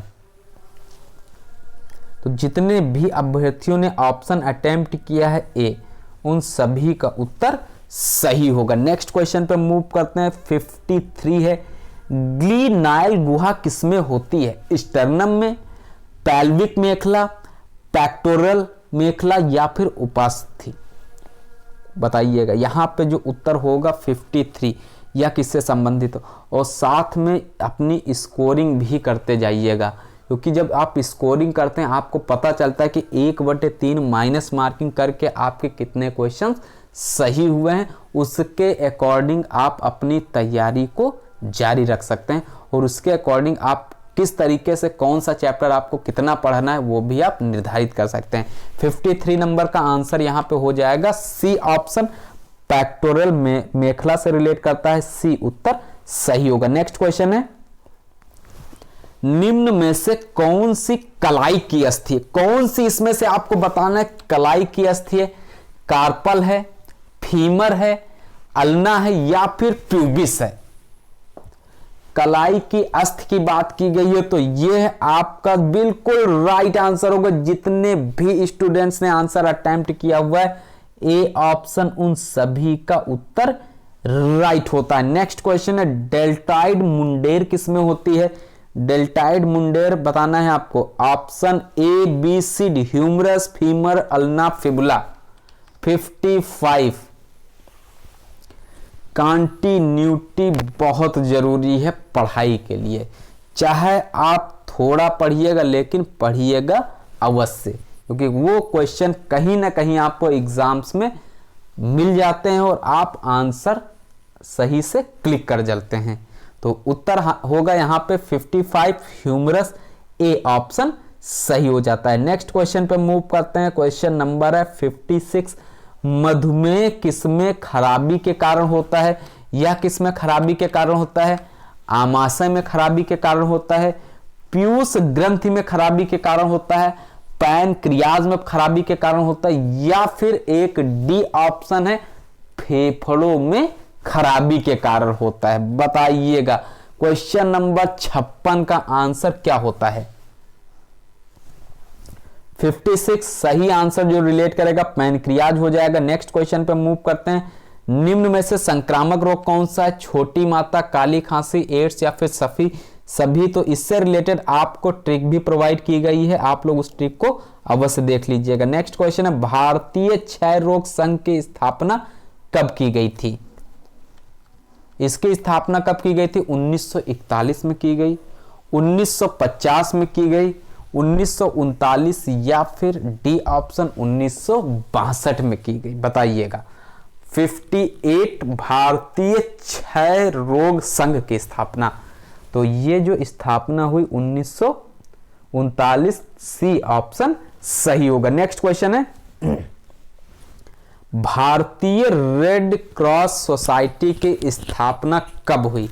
आंसर बताइएगा कौन सा सही होता है। 1940, 1950, 1920 भी आपका ऑप्शन, 1915 भी है। 59 नंबर का आंसर आप लोग बताइएगा कौन सा यहां पे सही होगा।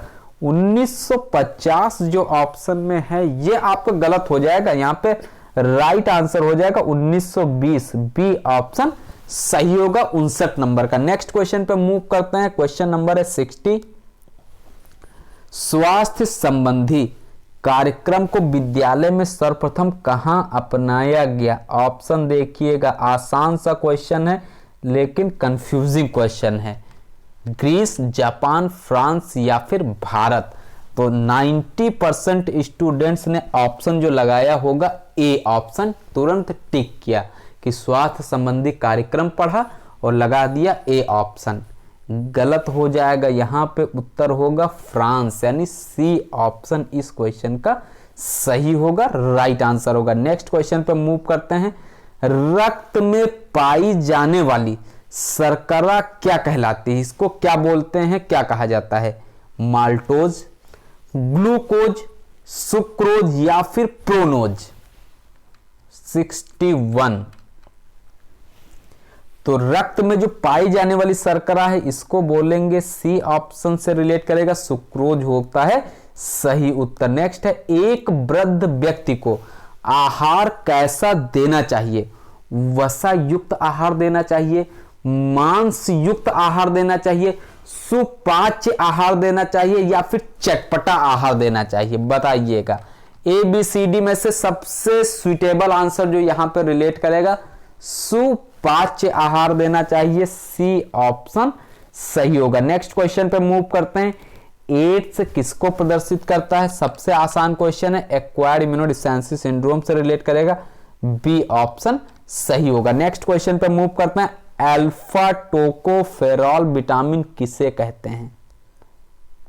विटामिन ए, विटामिन डी, ई या फिर के? 64। तो ये जो विटामिन होता है विटामिन ई को बोला जाता है। और आप लोग बताइएगा विटामिन की खोज किसने की थी और विटामिन का नामकरण किस वैज्ञानिक ने किया था? नेक्स्ट क्वेश्चन पर मूव करते हैं। 65। नाइट्रोजन उपस्थित होता है, वसा में उपस्थित होता है, प्रोटीन में उपस्थित होता है, सुक्रोज में उपस्थित होता है या फिर विटामिन्स में उपस्थित होता है? बताइए।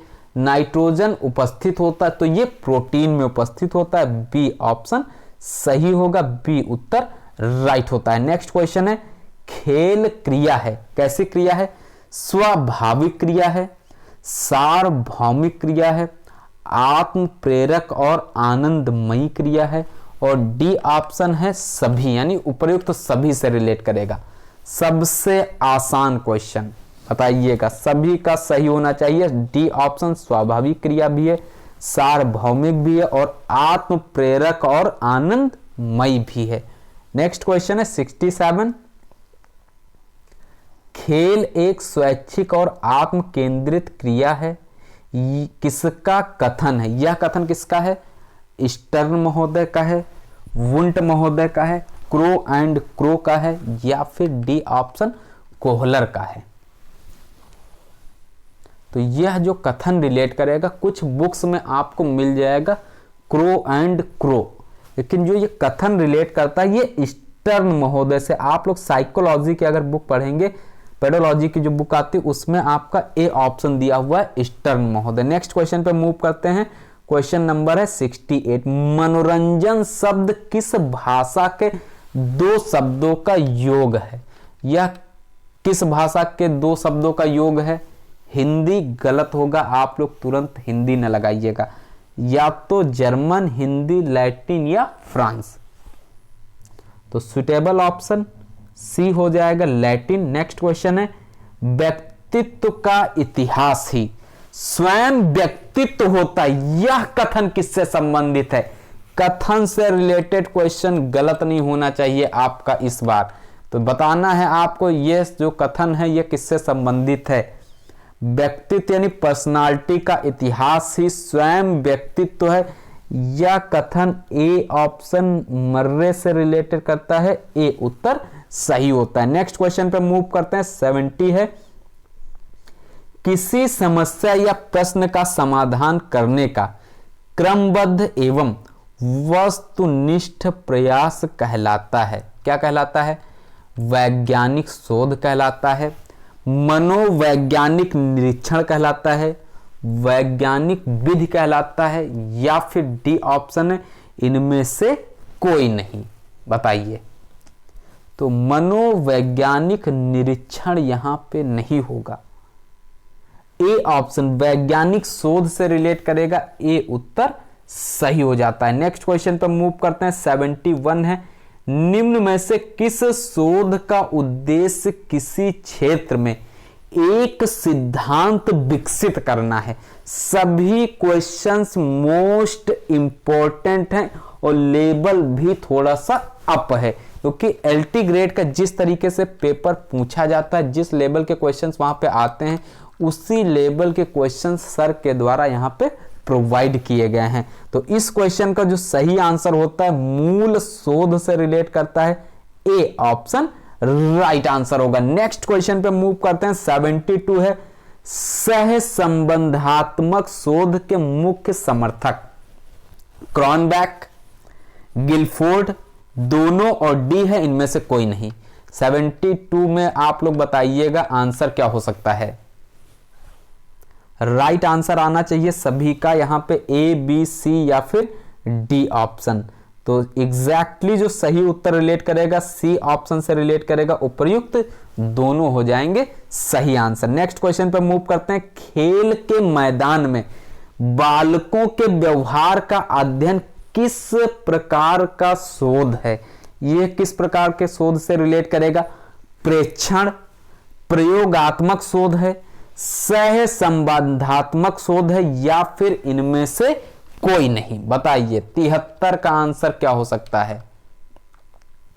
सभी क्वेश्चंस आपको कहीं ना कहीं चैप्टर्स को कवर करते हुए दिए गए हैं, जिससे आप ज्यादा से ज्यादा मार्क्स गेन कर सकें, और वही लेवल प्रोवाइड किया गया जिस तरीके से आपके एग्जाम में क्वेश्चन पूछे जाते हैं। ए ऑप्शन राइट हो जाता है। नेक्स्ट क्वेश्चन पे मूव करते हैं। 74 है किस ग्रंथ से स्रावित यानी किसी ग्रंथ से स्रावित हार्मोन्स द्वारा शारीरिक वृद्धि का मुख्य रूप से निर्धारण होता है? पैनक्रियाज, एड्रिनल, दोनों या फिर पिट्यूटरी। 74 का आंसर यहां पे होना चाहिए कौन सा ऑप्शन? जल्दी से आप लोग अटेम्प्ट करिएगा। जो भी मॉक टेस्ट आप लगाइए उसमें आप लोग अपनी स्कोरिंग अवश्य करिएगा कि कितने क्वेश्चन सही होते हैं। D option pituitary right answer होगा। नेक्स्ट क्वेश्चन पे मूव करते हैं। कैटल व्यक्ति के विकास की कुल कितनी अवस्थाएं मानते हैं? सीडीपी से रिलेटेड क्वेश्चन है, बाल मनोविज्ञान से। बताइएगा यहाँ पे 8, 15, 12 या फिर 6 ऑप्शन सही हो जाता है। डी 6 अवस्थाएं होंगी। नेक्स्ट क्वेश्चन है व्यक्तित्व वह है जो पूर्व कथन करता है कि दी गई परिस्थितियों में व्यक्ति क्या करेगा। यह किससे रिलेट करेगा? कैटल महोदय से रिलेट करेगा, आलपोर्ट से रिलेट करेगा, जैक्सन या फिर मिलर एंड डोलार्ड से रिलेट करता है। बताइएगा उत्तर यहां पे कौन सा होगा? टफ लेवल का ये 76 नंबर का जो कथन है, ये आप लोगों ने नाम सुने होंगे, कैटल का सुन रखा होगा, आलपोर्ट का भी सुना होगा, दो नाम आपके लिए नए हैं। तो ऑप्शन यहाँ पे जो है इनमें से एक ऑप्शन राइट होगा। उत्तर जो सही है ये कैटल ही सही हो जाएंगे, ए ऑप्शन राइट आंसर है। नेक्स्ट क्वेश्चन है, व्यक्तित्व के आकारात्मक मॉडल के प्रतिपादक हैं। आकारात्मक मॉडल के प्रतिपादक कौन है? आइजेंक हैं, कैटल हैं, फ्रायड हैं या फिर एडलर हैं। 77 आंसर होगा यहां पे फ्रायड महोदय से रिलेट करता है, सी ऑप्शन राइट होता है। नेक्स्ट है, युंग ने व्यक्तित्व विकास की कितनी अवस्थाएं बताई हैं? कितनी अवस्थाएं बताई हैं युंग महोदय ने? 4, 5, 8 या फिर 6? तो इन्होंने अवस्थाएं बताई हैं 4। नेक्स्ट क्वेश्चन पे मूव करते हैं। 79 कैटल ने किस सांख्यिकी विधि का प्रयोग सील गुणों के मापन में किया? कारक विश्लेषण विधि का प्रयोग किया है, समूह विधि का प्रयोग किया है, प्रक्षेपण विधि का प्रयोग किया है या फिर डी ऑप्शन है निरीक्षण विधि का प्रयोग किया है? बताइएगा। 79 है यहाँ पे कारक विश्लेषण विधि से संबंधित है, ए ऑप्शन सही होता है। नेक्स्ट क्वेश्चन 80 निम्न में से कौन सा शोध अनुभाविक शोध के अंतर्गत नहीं आता है? तो इसमें बताना है कौन सा शोध जो है अनुभाविक शोध के अंतर्गत नहीं आता है। प्रयोगात्मक शोध, पुस्तकालय शोध, सह संबंधात्मक शोध या फिर प्रेक्षण। क्वेश्चन नंबर 80 का आंसर है यहां पे कौन सा ऑप्शन होना चाहिए? जल्दी से आप लोग बताइएगा। राइट आंसर पुस्तकालय शोध से रिलेट करेगा, बी ऑप्शन इसके अंतर्गत नहीं आता है। नेक्स्ट क्वेश्चन है, अरस्तु किसके अनुयायी थे? सबसे आसान क्वेश्चन ये भी है, क्योंकि 10 से 20 क्वेश्चन आपको जो कोई भी एग्जाम हो, फिजिकल एजुकेशन हो या अन्य कॉम्पिटिटिव एग्जाम्स होते हैं जिसमें 125 या 100 क्वेश्चन पूछे जाते हैं, तो 20 क्वेश्चन बहुत आसान पूछे जाते हैं जो सभी के हो जाते हैं। और यहाँ पर रेशियो क्या चलता है? 150 क्वेश्चन आपके हैं, इसमें से 120 क्वेश्चन आएंगे फिजिकल एजुकेशन से। इसमें भी आपके 15 क्वेश्चंस ऐसे होंगे, 15 से 20 जो बहुत टफ लेवल के होंगे। बाकी 100 क्वेश्चंस में 80 क्वेश्चंस नॉर्मल होंगे, 20 क्वेश्चन थोड़ा सा मॉडरेट रहेंगे और 15 से 20 क्वेश्चन ज़्यादा टफ होंगे।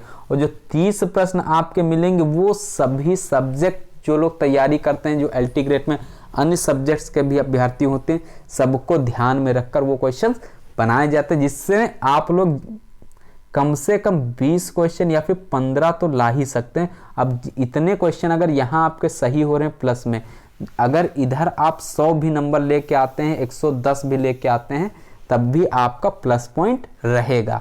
तो क्वेश्चन नंबर देख लेते हैं 81 अरस्तु किसके अनुयायी थे?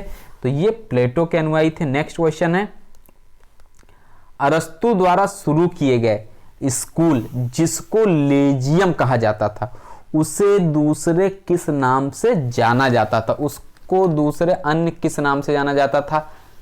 स्टेरियो के नाम से जाना जाता था, लेजिनियम के नाम से जाना जाता था, पेरिपैटेटिक के नाम से या फिर स्टेफोलिया के नाम से जाना जाता था? तो इसमें जो आंसर हो जाता है आपका सी ऑप्शन से रिलेट करता है, सी उत्तर सही होगा। नेक्स्ट क्वेश्चन पे मूव करते हैं। क्वेश्चन नंबर 83 दर्शन शास्त्र के कितने पहलू हैं? तो दर्शन शास्त्र के कितने पहलू हैं?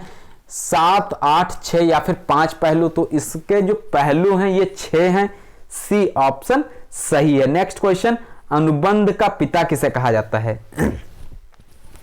ये क्वेश्चन अभी लेटेस्ट जो एग्जाम हुआ है यूपी में उसमें भी पूछा जा चुका है। अनुबंध का पिता किसे कहा जाता है? कोहलर को कहा जाता है, कोफका को कहा जाता है, वर्दीमर या फिर पावलोव को कहा जाता है? बताइए। क्वेश्चन नंबर 84 पावलोव से रिलेट करेगा। नेक्स्ट क्वेश्चन पे मूव करते हैं। 85 प्राचीन अनुबंध का सर्वप्रथम अध्ययन किया। तो प्राचीन अनुबंध जो है इसका सबसे पहले अध्ययन किसने किया था? तो इसमें भी आपका आंसर पावलोव से रिलेट कर जाएगा, बी ऑप्शन सही होगा। नेक्स्ट क्वेश्चन है 86 पावलोव के द्वारा किए गए अनुबंधन संबंधी प्रयोग किस क्षेत्र से संबंधित है? कौन से क्षेत्र से ये रिलेट करते हैं? ज्ञानात्मक क्षेत्र से संबंधित हैं, क्रियात्मक क्षेत्र से रिलेटेड हैं, गत्यात्मक, या फिर डी ऑप्शन उपर्युक्त सभी? बताइए। तो ये आपका बिल्कुल राइट आंसर, जितने भी स्टूडेंट्स ने डी ऑप्शन लगाया है गलत हो जाएगा। ऑप्शन यहाँ पे ज्ञानात्मक क्षेत्र से रिलेट करेगा। ध्यान रखिएगा, क्वेश्चन है पावलोव के द्वारा किए गए अनुबंधन संबंधी प्रयोग किस क्षेत्र से संबंधित है? तो ये ज्ञानात्मक क्षेत्र से रिलेट करते हैं। नेक्स्ट क्वेश्चन है 87, प्रायोगिक संक्रियाओं के आधार पर अनुबंधन के कितने प्रकार हैं? 4, 5, 2 या फिर 3 प्रकार हैं? तो इसके जो प्रकार हैं ये ऑप्शन होता है सी, 2 प्रकार हैं। नेक्स्ट क्वेश्चन पे मूव करते हैं। पुरस्कार नैमित्तिक अनुबंधन प्रक्रिया करने का श्रेय जाता है, मोस्ट इंपॉर्टेंट 88 नंबर का क्वेश्चन, ध्यान रखिएगा इसका आंसर थॉर्नडाइक नैमित्तिक अनुबंधन। ये कंफ्यूजिंग कर सकता है आपको, मैस्लो, स्किनर या फिर कोफ्का। पुरस्कार नैमित्तिक अनुबंधन प्रक्रिया का श्रेय थॉर्नडाइक महोदय को जाता है, ए ऑप्शन सही होगा। नेक्स्ट क्वेश्चन पे मूव करते हैं 89, थॉर्नडाइक ने नैमित्तिक अनुबंधन को किस प्रकार का सीखना कहा है? किस प्रकार का सीखना बोला है? समस्या समाधान द्वारा, प्रत्यय तथा त्रुटि द्वारा, दोनों या फिर कोई नहीं? यहां पे प्रयास एवं त्रुटि द्वारा होना चाहिए, तो ये यहां पे ध्यान रखिएगा, प्रत्यय तथा त्रुटि लिखा हो या फिर प्रयास तथा त्रुटि लिखा हो, दोनों राइट आंसर हैं, बी ऑप्शन सही होगा। नेक्स्ट क्वेश्चन है 90 नंबर, पावलोव ने कुत्ते की किस ग्रंथि से निकलने वाली लार को एकत्र किया? क्या ये क्वेश्चन पूछा जा सकता है एग्जाम में? एलटी ग्रेड में पूछा जा सकता है, ध्यान रखिएगा। टीजीटी में एक बार इस क्वेश्चन को स्किप किया जा सकता है, लेकिन एलटी ग्रेड या फिर झारखंड पीटीआई की जो वैकेंसी जाती है वहां पे पूछा जा सकता है, क्योंकि सबसे टफ अगर पेपर बनता है एक झारखंड का बनता है और दूसरा अगर उससे थोड़ा सा जो टफ होता है वो आपका राजस्थान का होता है।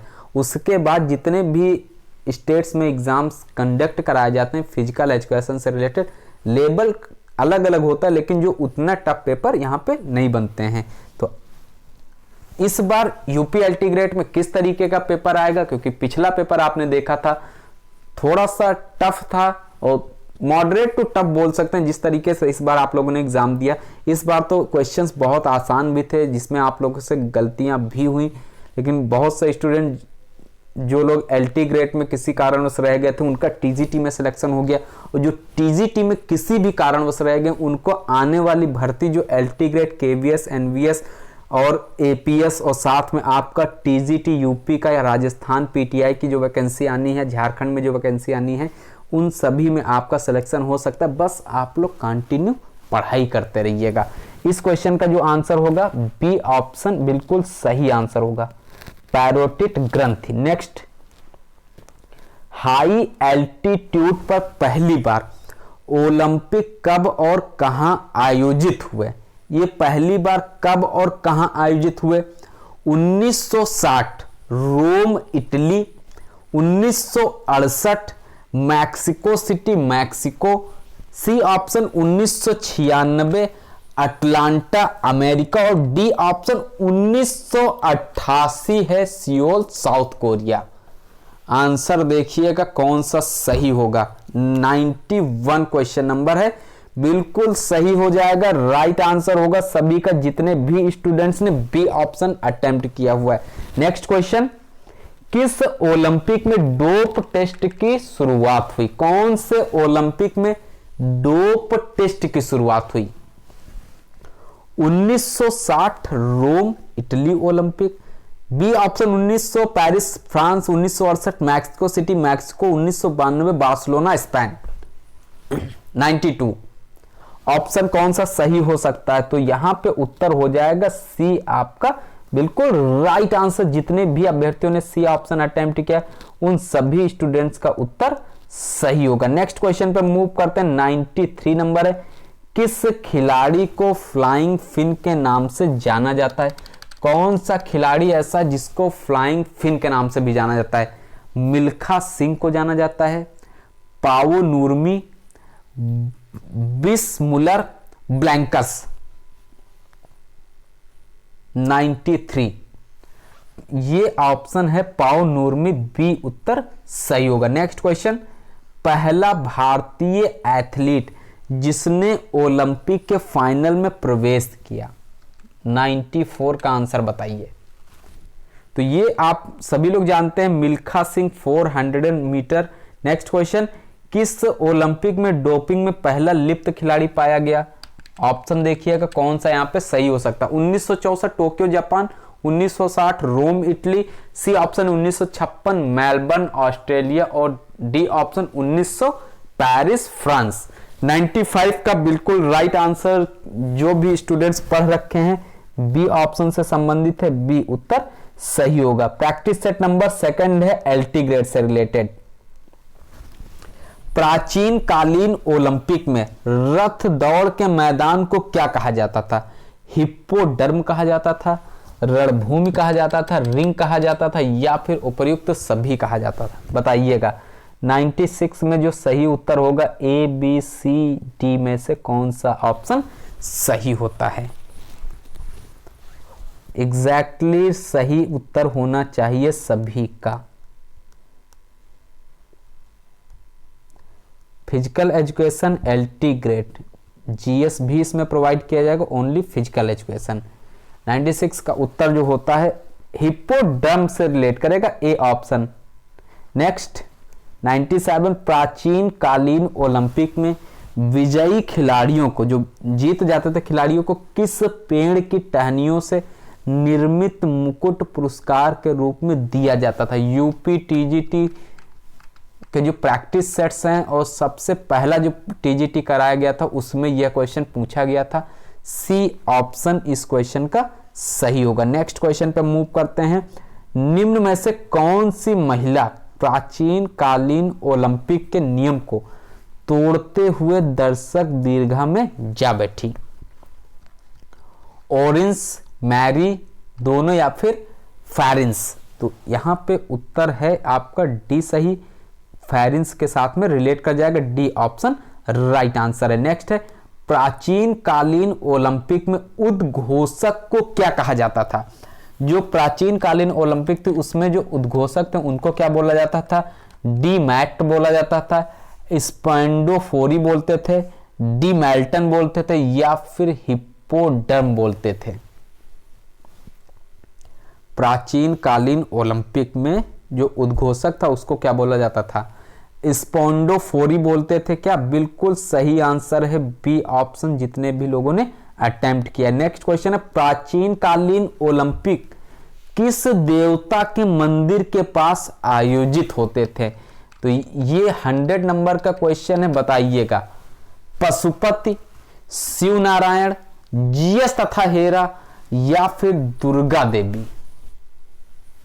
तो पशुपति आपका ये पाषाण काल, उत्तर वैदिक काल, नव पाषाण काल से रिलेट कर जाता। ओलंपिक की बात यहाँ पे की जा रही है तो ये जीएस तथा हेरा से रिलेट करेगा, क्योंकि पशुपति आप लोग टिक लगा सकते हैं क्योंकि एलटी ग्रेड की तैयारी कर रहे हैं। शुरुआत जब भी आप जीएस की करेंगे, लूसेंट की बुक से आप पढ़ना शुरू करते हैं तो शुरुआत में ही आपको ये सारे क्वेश्चंस वहां पे मिल जाती है सामान्य अध्ययन में।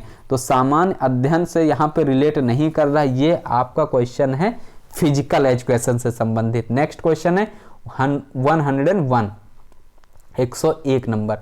प्राचीन कालीन ओलंपिक के खेल आयोजित होने वाले महीनों को क्या कहा जाता था? क्या कौन इस जो प्राचीन काल में जो ओलंपिक होते थे, आयोजित होने वाले जो मंथ होता था उसको क्या बोला जाता था? नया साल बोला जाता था, हीरो मैनिया बोलते थे, जनवरी बोलते थे या फिर दिसंबर बोलते थे? तो जनवरी या फिर नया साल ना लगाइएगा, हीरो मैनिया से रिलेट करता है, बी ऑप्शन सही होगा। नेक्स्ट क्वेश्चन है, प्राचीन कालीन ओलंपिक के दौरान किस मूर्तिकार ने विजय खिलाड़ियों को संगमरमर की मूर्ति बनाई? फिडियास, पिंडार, पिमनार या फिर पलोमा? तो ये मूर्ति बनाई फिडियास के द्वारा, ए ऑप्शन सही होगा। नेक्स्ट क्वेश्चन है, प्राचीन कालीन ओलंपिक का पहला विजयी खिलाड़ी वन स्टेट दौड़ में भाग लिया था? कोराइबास, पलेमा, पिंडार या फिर पिनकस? 103 राइट आंसर होता है यहाँ पे ए, बी, सी या फिर डी ऑप्शन। कोराइबास से रिलेट करेगा, कोरोइबास हो जाएगा, ए ऑप्शन सही आंसर होगा। नेक्स्ट क्वेश्चन है 104, जैक्स रोगे पेशे से क्या थे? खेल प्रशिक्षक थे, आर्थोपैडिक सर्जन थे, इंजीनियर थे, बायोमैकेनिस्ट थे? कौन सा ऑप्शन है? जैक्स रोगे किस पेशे, यानी रोगे जो पेशे से थे वो क्या थे? ये थे आर्थोपैडिक सर्जन। ऑप्शन आपका चेंज हो सकता है। आर्थोपैडिक सर्जन से निम्न में से कौन रिलेट करते हैं, यानी आर्थोपैडिक सर्जन जो ये पेशा है इससे कौन निम्न में से रिलेट करते हैं, संबंधित हैं? ध्यान रखिएगा, दोनों तरीके से क्वेश्चन पूछा जा सकता है। नेक्स्ट क्वेश्चन है, जैक्स रोगे ने 1960 मैक्सिको ओलंपिक में किस खेल में प्रतिभाग किया? किस खेल में प्रतिभाग किया? तलवारबाजी में प्रतिभाग किया, याचिंग में प्रतिभाग किया, शूटिंग या फिर फुटबॉल में प्रतिभाग किया? तो इन्होंने जो प्रतिभाग किया याचिंग से संबंधित है, बी ऑप्शन सही होगा। नेक्स्ट क्वेश्चन है, पिथियन खेल कहां और किसके समक्ष आयोजित होते थे? मोस्ट इंपॉर्टेंट है और इस क्वेश्चन का आंसर आप लोग बताइएगा। यहां पे पिथियन खेल कहां और किसके समक्ष आयोजित होते थे? यहां पे होना चाहिए था कितने वर्षों में आयोजित होते थे, इसको स्किप करिएगा। इसके प्लेस पे क्वेश्चन है आप सभी के लिए। ये पिथियन खेल की अगर बात की जाए तो 3 वर्ष पर आयोजित होते थे, ये ध्यान रखिएगा आप लोग, क्योंकि थोड़ा सा यहाँ पे चेंज है, तो ए ऑप्शन उसके अकॉर्डिंग हो जाएगा।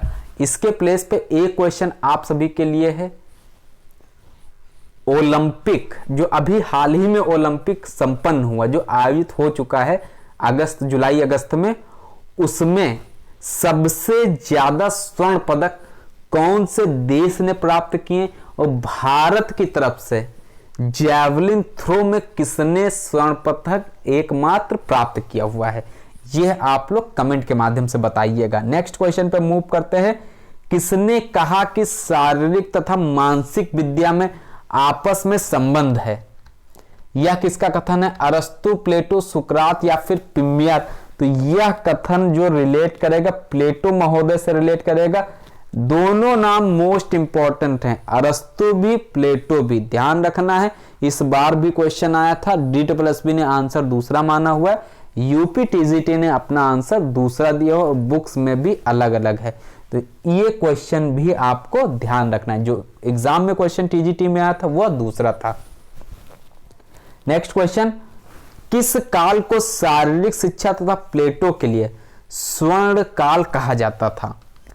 मध्यकाल को कहा जाता था, हड़प्पा काल, मुगल काल या फिर उत्तर एथेंस काल? बताइए कौन सा काल है, यानी किस काल को शारीरिक शिक्षा तथा खेलों के लिए स्वर्ण काल कहा जाता था?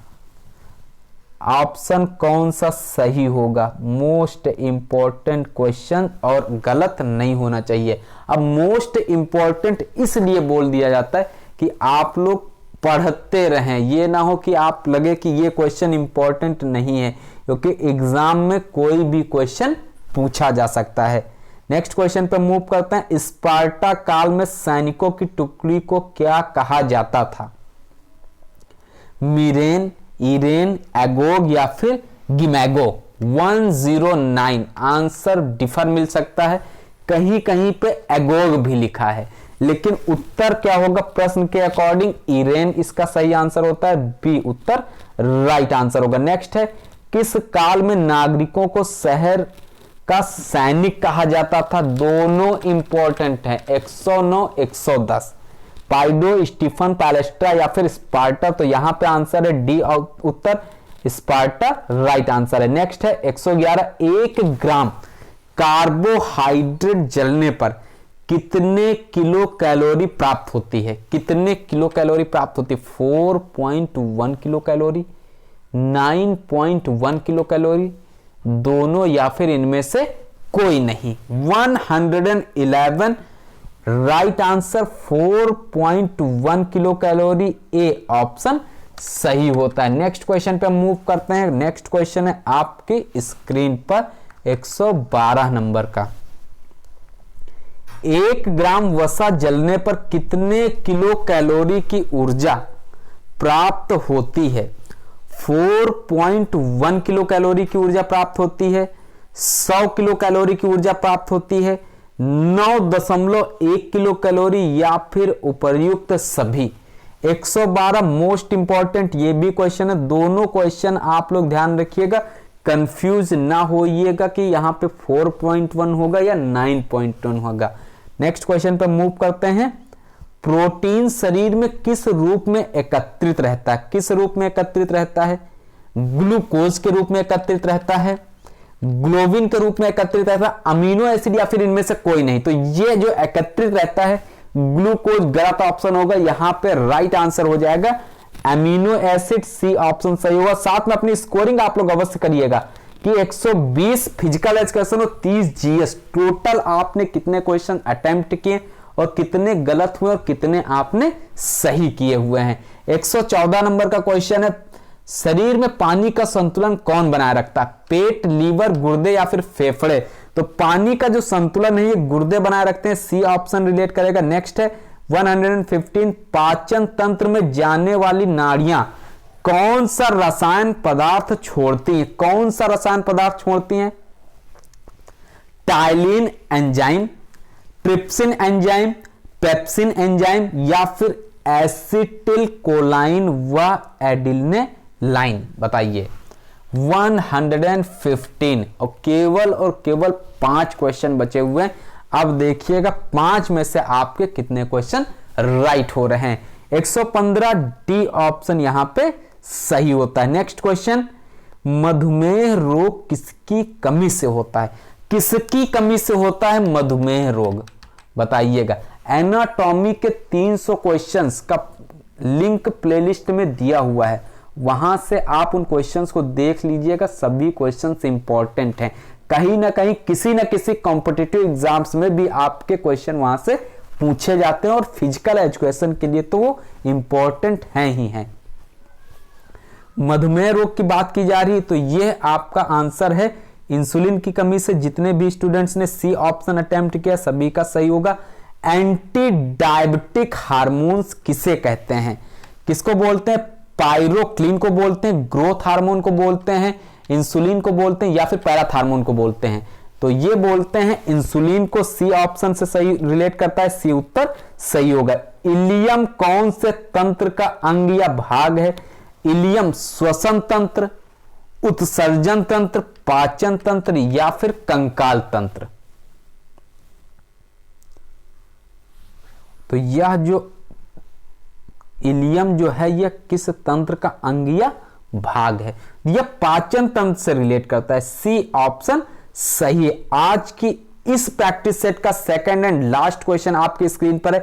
किस पोषक तत्व में नाइट्रोजन पाया जाता है? कार्बोहाइड्रेट्स, प्रोटीन, वसा, या फिर इनमें से कोई नहीं? देखिएगा किस पोषक तत्व में बात की जा रही, नाइट्रोजन पाया जाता है। दोनों क्वेश्चन इंपॉर्टेंट है, 119, 120। बी ऑप्शन या सी ऑप्शन? सी ऑप्शन नहीं होगा, बी ऑप्शन प्रोटीन से रिलेट करेगा क्वेश्चन के अनुसार। आज की इस वीडियो का लास्ट क्वेश्चन है, शरीर में दूध अंदर जाते ही किस एंजाइम की वजह से फट जाता है? अमाइलेज, लाइपेज, ट्रिप्सिन, या फिर रेनिन? बताइएगा। ए, बी, सी या फिर डी ऑप्शन यहां पे कौन सा सही होगा? 120 टोटल हो गए 150 प्रश्न, क्योंकि 30 क्वेश्चन यहां पर रेनिन हो जाएगा। 30 क्वेश्चन जीएस के आपको दिए गए और साथ में 120 क्वेश्चन फिजिकल एजुकेशन से रिलेटेड। जिस तरीके से आपका क्वेश्चन पेपर आता है एग्जाम में, सेम उसी के बेस पर पेपर आपका सेट किया गया है कि इस तरीके के क्वेश्चंस आपके एग्जाम में पूछे जा सकते हैं। क्योंकि क्वेश्चन का पेपर एलटी ग्रेड में थोड़ा सा टफ ही रहना है, इसलिए मेहनत भी आपको उसी के अनुसार करनी है। और एक चीज और ध्यान रखिएगा, माइनस मार्किंग जिस भी एग्जाम में हो उस एग्जाम में आप लोग वही क्वेश्चन अटेम्प्ट करिएगा जो आपको एग्जैक्टली आंसर पता हो। और जो भी ग्रुप ज्वाइन करना चाहते हैं LT ग्रेड के लिए कांटेक्ट कर सकते हो, इसी नंबर पर पेमेंट कर सकते हैं, फोन पे, गूगल पे, अमेजन पे, पेटीएम अकाउंट पे, या फिर व्हाट्सएप पेमेंट, या फिर किसी दूसरे के द्वारा भी आप पेमेंट करके स्क्रीनशॉट सेंड कर सकते हैं। और जो भी सिर्फ और सिर्फ फिजिकल एजुकेशन के लिए ज्वाइन होना चाहते हैं वो भी कांटेक्ट करके ग्रुप से जुड़ सकते हैं। तो नए वीडियो में मिलते हैं कुछ मोस्ट इंपॉर्टेंट क्वेश्चंस के साथ में, तब तक के लिए नमस्कार। पढ़ते रहिएगा, मेहनत करते रहिएगा, जिससे एग्जाम में आप ज्यादा से ज्यादा मार्क्स गेन कर सके। और साथ में अपनी स्कोरिंग करके अवश्य बताइएगा कि टोटल 150 में से आपने कितने क्वेश्चंस राइट किए हैं माइनस मार्किंग कट होने के बाद।